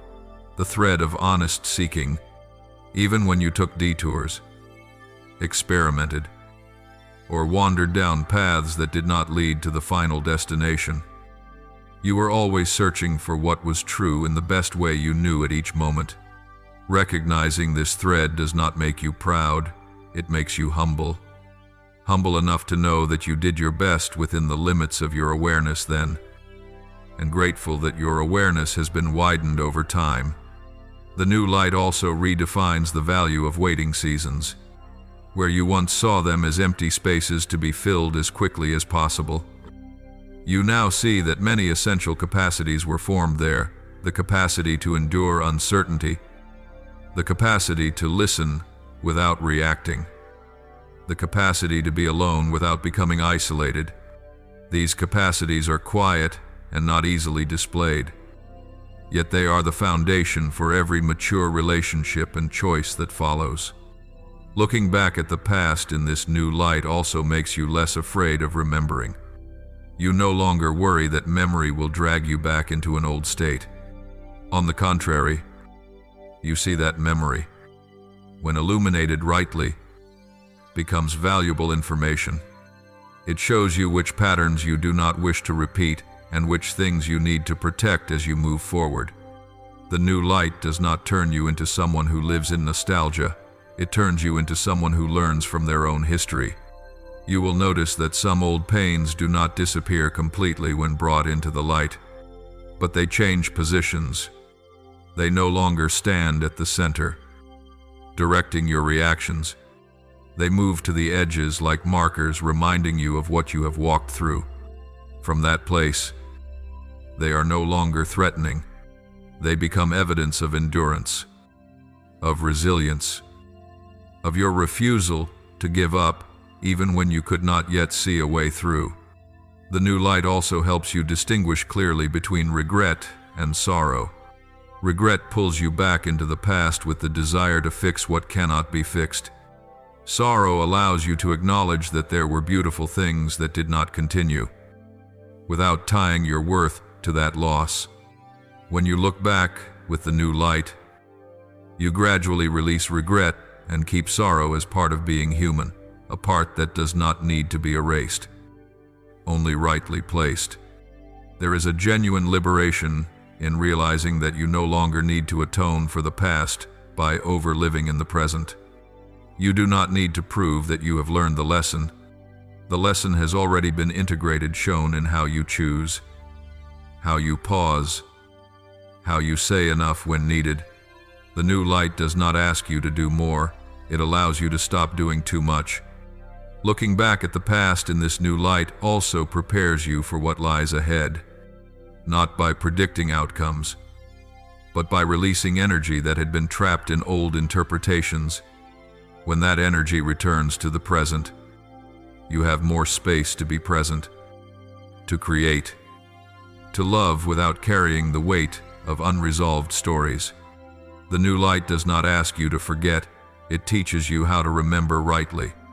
When you look back at the past with the light that has just been kindled, you no longer face it as a verdict. You stand beside it as a mature witness. You see the rough stretches, the blurred places, the unexpected turns, and you no longer need to ask whether you went the right way. You only need to acknowledge that you walked and that the very act of walking brought you to this present moment, where light is no longer a luxury, but part of how you see life itself.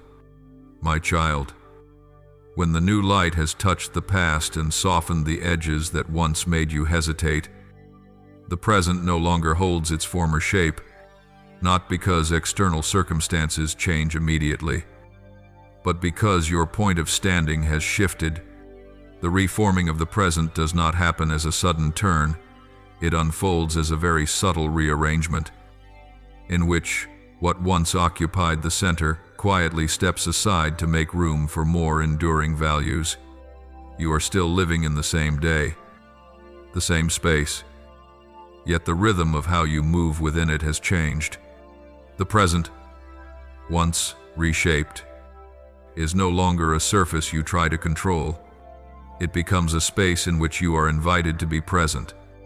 Before, you may have treated the present as a passage, something to endure so you could reach something else. Now you recognize that the present is precisely where life is actually happening, not a place to wait for life to begin, but a place where life is speaking to you through small details and seemingly insignificant choices. This reforming first touches how you use time.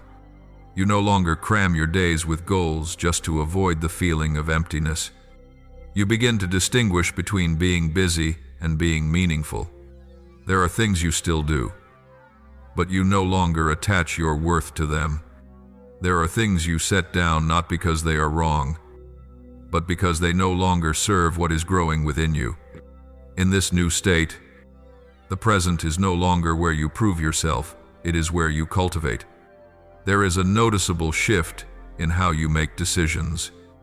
You no longer ask primarily, "Is this safe?" but instead, "Is this true?" That question does not make you reckless, it makes you precise. You no longer need to choose what looks most impressive, nor what promises the fastest return. You choose what keeps you integrated, where your words do not contradict your inner sense, where your actions do not pull you away from what you have recognized as essential. The reshaping of the present also changes how you show up in relationships. You react less, defend less, and overinterpret less, not because you have grown distant, but because you no longer need to fill every gap with effort. You allow space to exist when it needs to space as a natural part of two people meeting. And in that allowance, conversations become more real. You no longer speak to achieve an outcome, you speak to be present. You no longer listen in order to reply, you listen in order to understand. The present, once reshaped, also alters how you meet tension. where tension once pulled you into the urgency of fixing everything immediately. You now recognize that not every problem requires instant action. Some things need time to settle, to reveal their true form. You learn to distinguish between what is urgent and what is important. That distinction helps you preserve your energy for what truly requires your full presence. At times, you may notice that this new present does not bring the rush or excitement of earlier peak seasons. Instead, it offers something else: steadiness. Not the steadiness of control, but of inner agreement. You no longer need to convince yourself that everything will be fine. You live in a way that gives things the chance to be fine. Within that steadiness, a quiet trust forms, one that does not need to be spoken, because it is expressed through how you choose and how you pause. This reshaping of the present also opens a new relationship with uncertainty. Where uncertainty once felt like a threat, you now see it as a flexible space, one that does not lock you into a single script. Uncertainty no longer equals being lost. It becomes an invitation to listen more deeply. You do not need to know every step before you take it. You only need to know that you are stepping from a foundation of truth. In this new present, you are less preoccupied with being on schedule. You come to see that real progress is not measured by speed, but by coherence. Some days look ordinary, yet inwardly you are strengthening what matters. Some days show no visible achievement, yet you no longer doubt the value of staying.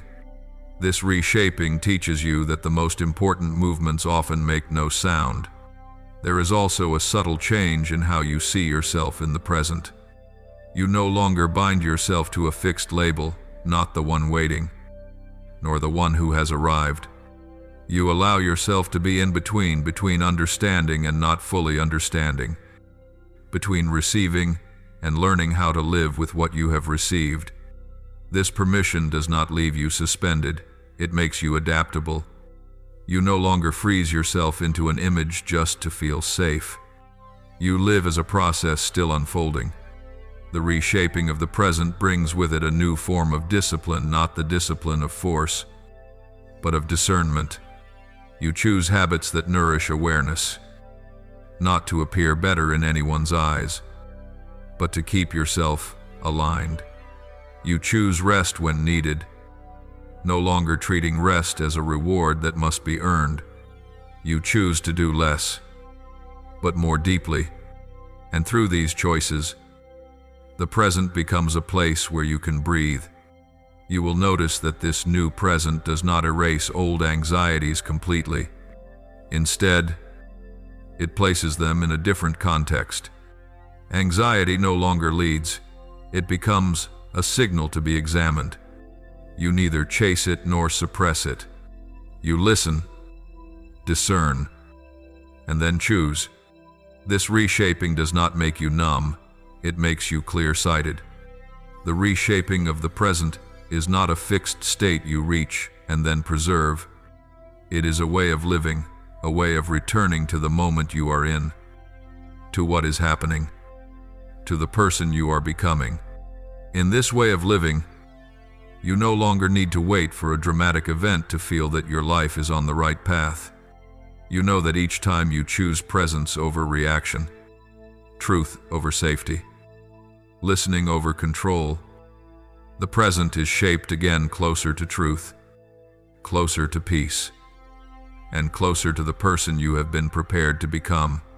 There are moments, once past, that you cannot return to as you were, not because a door has closed, but because you have changed. The seal of a point of no return does not appear as a vow or an outward sign. It is etched into awareness. You know that you stood at a crossroads, looked directly at what was true, accepted the inner shift, and from that moment on, you could no longer pretend you had not known. This seal does not imprison you, it frees you from the cycle of hesitation. Before, you may have believed you could always turn back, start over, Choose differently without leaving a trace. This moment is different, not because it is dramatic, but because it is exact. When what is right happens at the right time, it fits into the soul like a key into a lock without force, without repeated attempts. And once it fits, you know that trying to turn backward will not return you to safety. It will only pull you off alignment. That clarity is the seal of the irreversible moment. This clarity is not loud. It does not exhilarate, nor does it frighten. It is quiet, solid, and weight-bearing. You begin to notice that there are questions you no longer need to ask, not because you have all the answers, but because you no longer accept answers that make you smaller. The seal is not placed to lock you into a single outcome, but to keep you faithful to what you have recognized as true.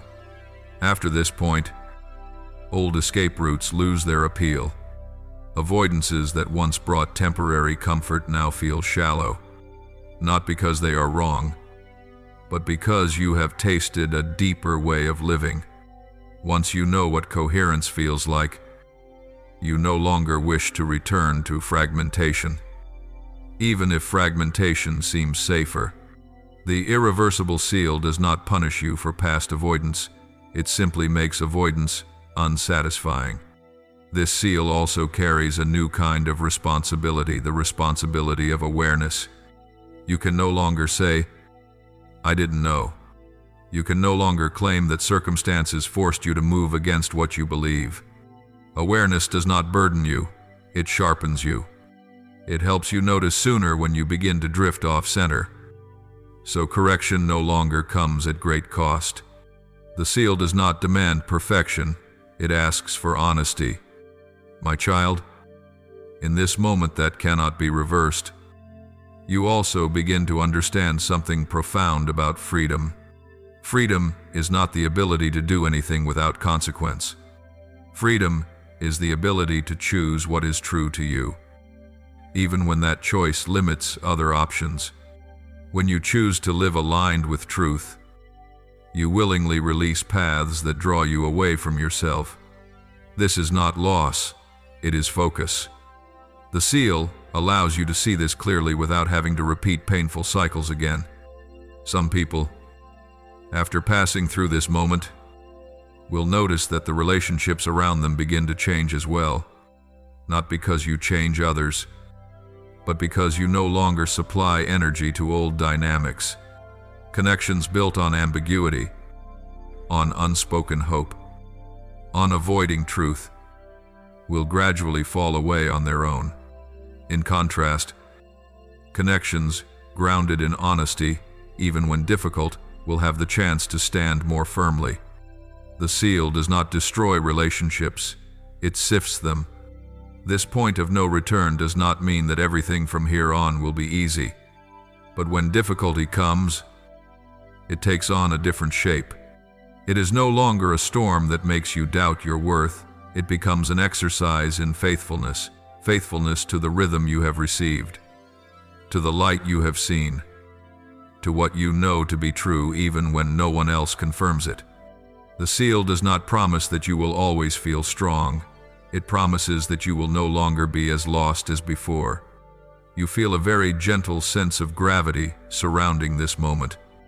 Not the gravity of ritual, but of meaning, as if your soul is saying, "From here on, I will not live superficially." That statement does not need to be spoken. It has already been inscribed in the way you choose. And when words are no longer necessary, actions become simpler. You do not need to prove that you have matured. Maturity reveals itself in how you keep boundaries, in how you listen, in how you do not betray what you have already recognized as true. The seal of this irreversible moment also brings a strange kind of peace.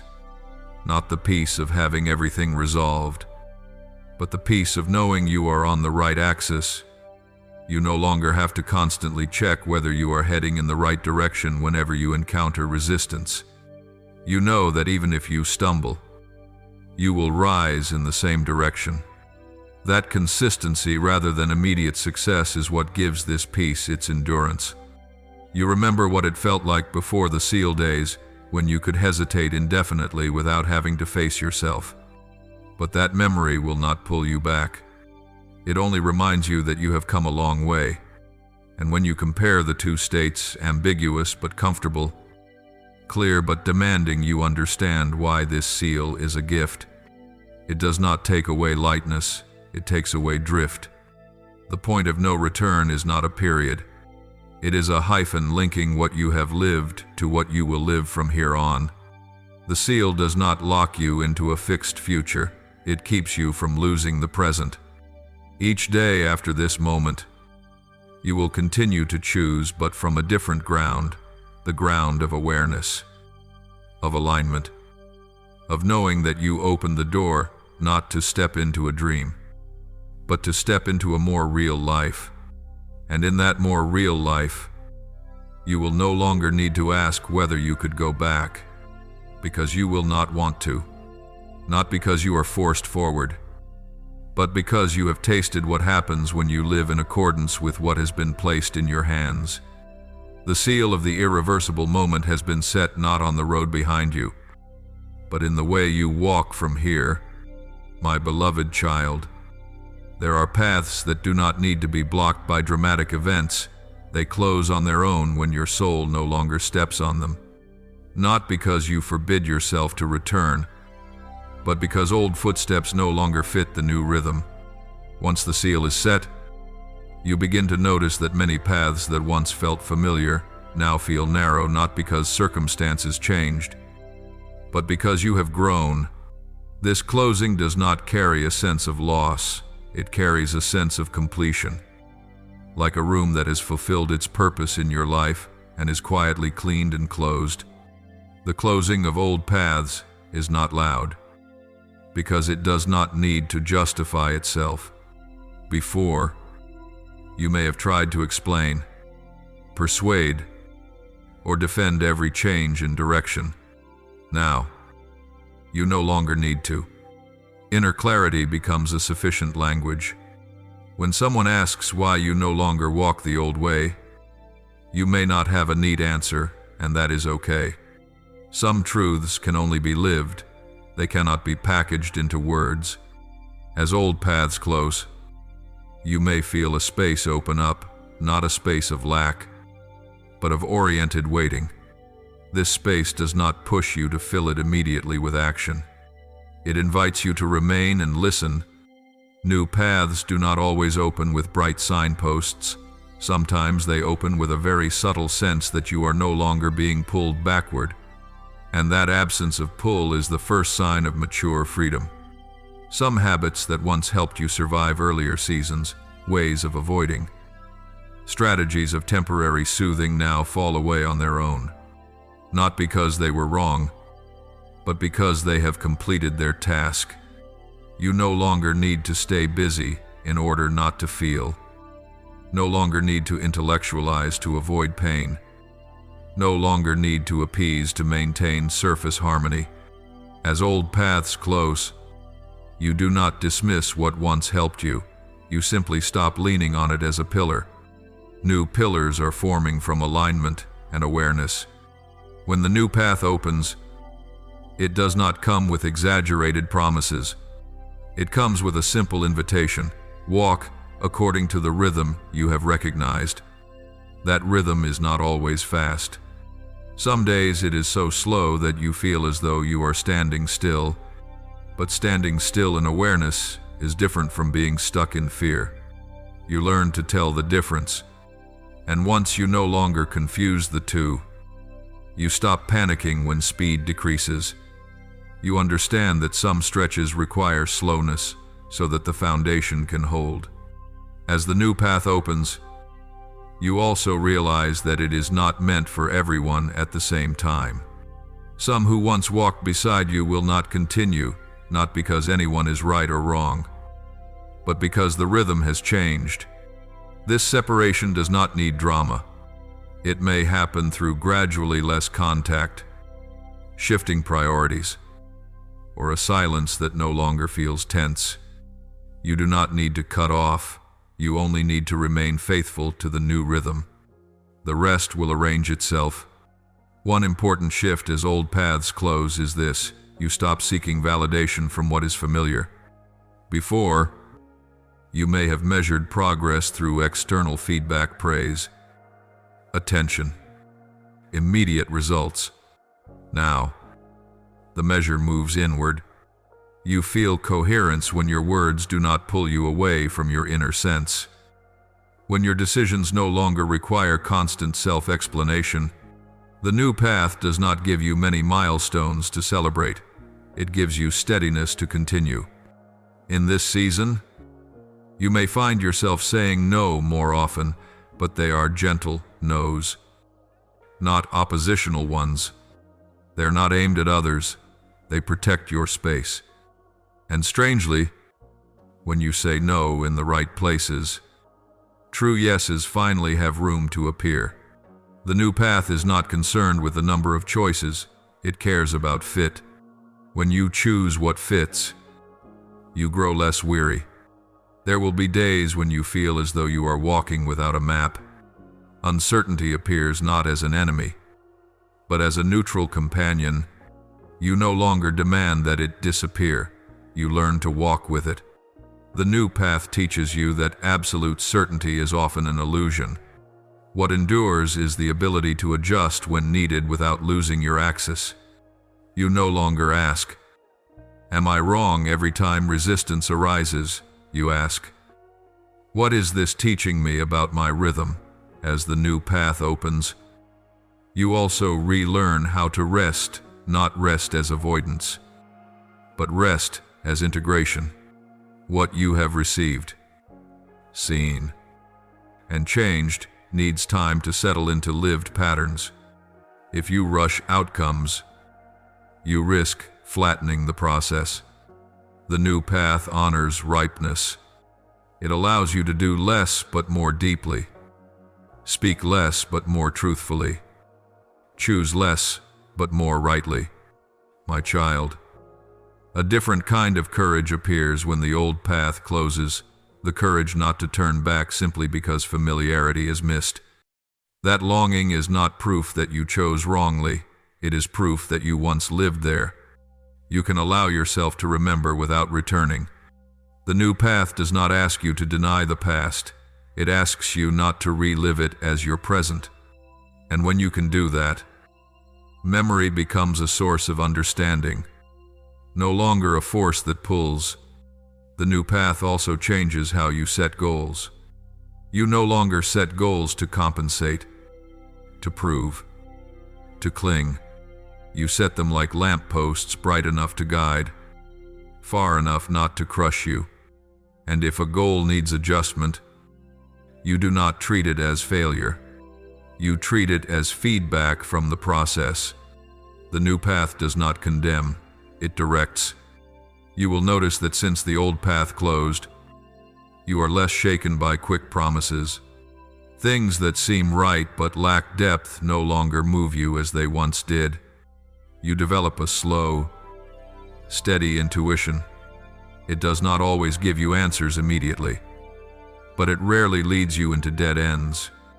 The new path trusts that intuition not as a tyrannical voice, but as a compass that must be calibrated by honesty. The old path was not taken from you, it was laid down. And the new path was not handed to you, it opened when you were ready to walk with a different rhythm. The irreversible seal has done its work, it has kept you from returning to roads that no longer nourish you. The rest how you walk, the pace you choose, the companions you invite will keep being shaped day by day through small but consistent choices. And so, a path closing is not a sign of an ending, it is evidence of maturity. A new path opening does not promise fewer difficulties, it promises less fog. You do not need to run to prove you are going the right way.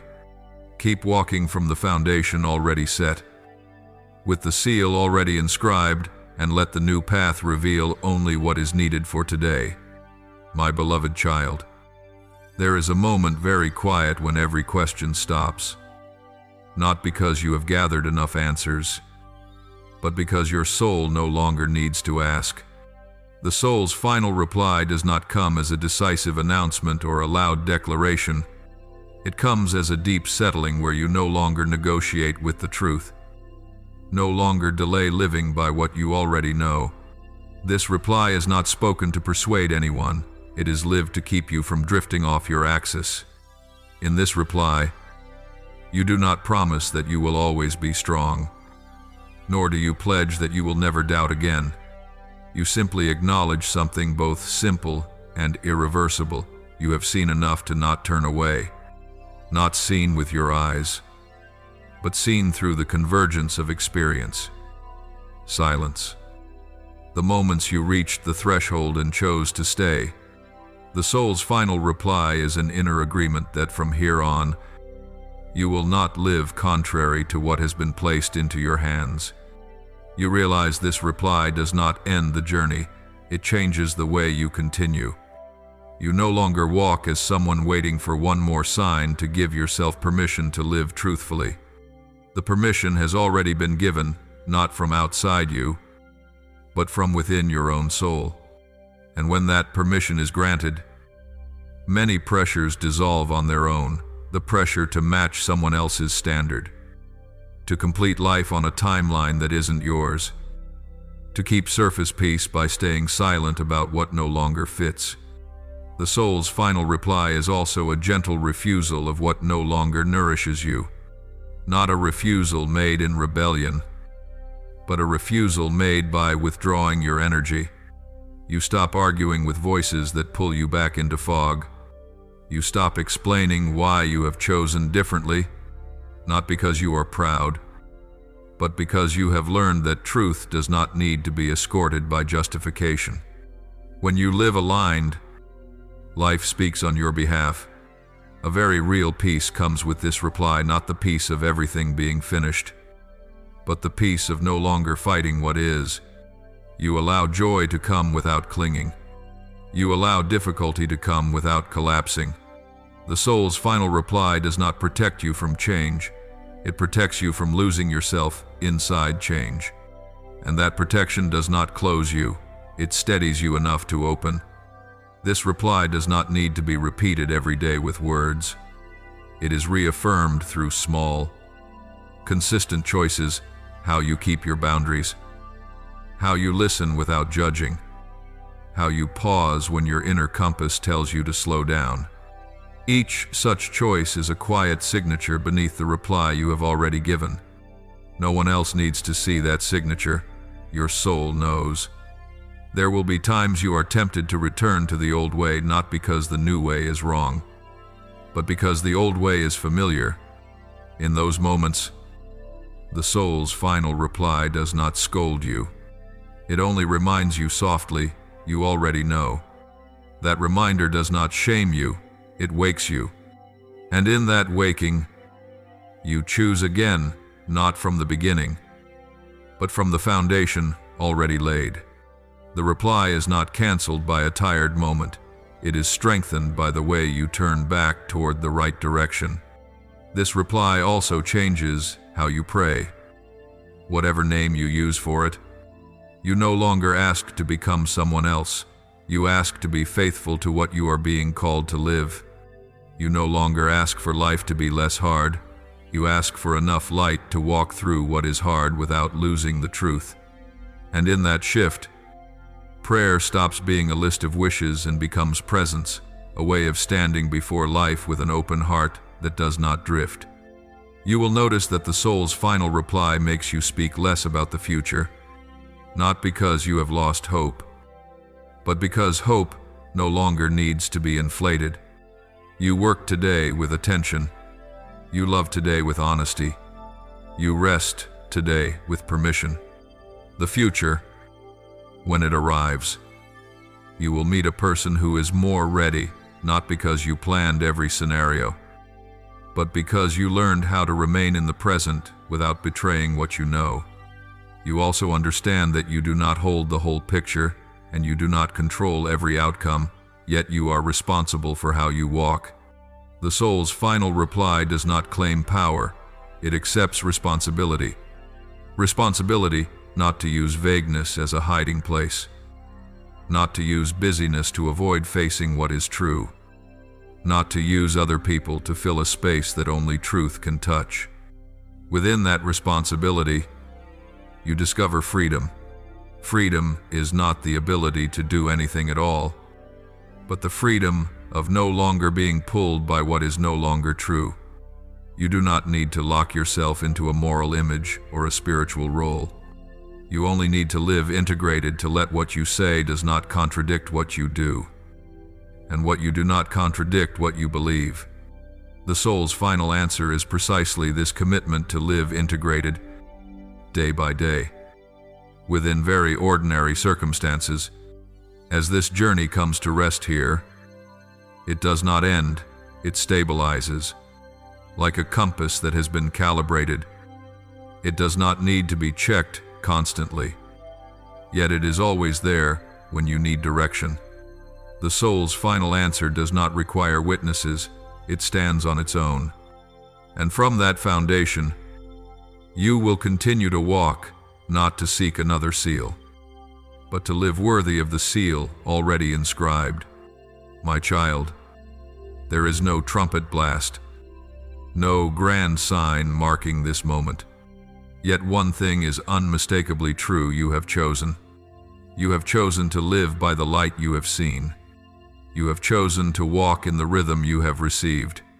You have chosen not to turn away from the truth out of fear or convenience. The soul's final answer does not demand that you do anything extraordinary. It simply invites you to continue with a depth of honesty sufficient for life itself. Over time, to become the answer. Thank you for listening to today's message. Please subscribe and turn on notifications so that we may continue together to receive the living word. Build a steadfast faith and walk in the boundless love of God. Amen.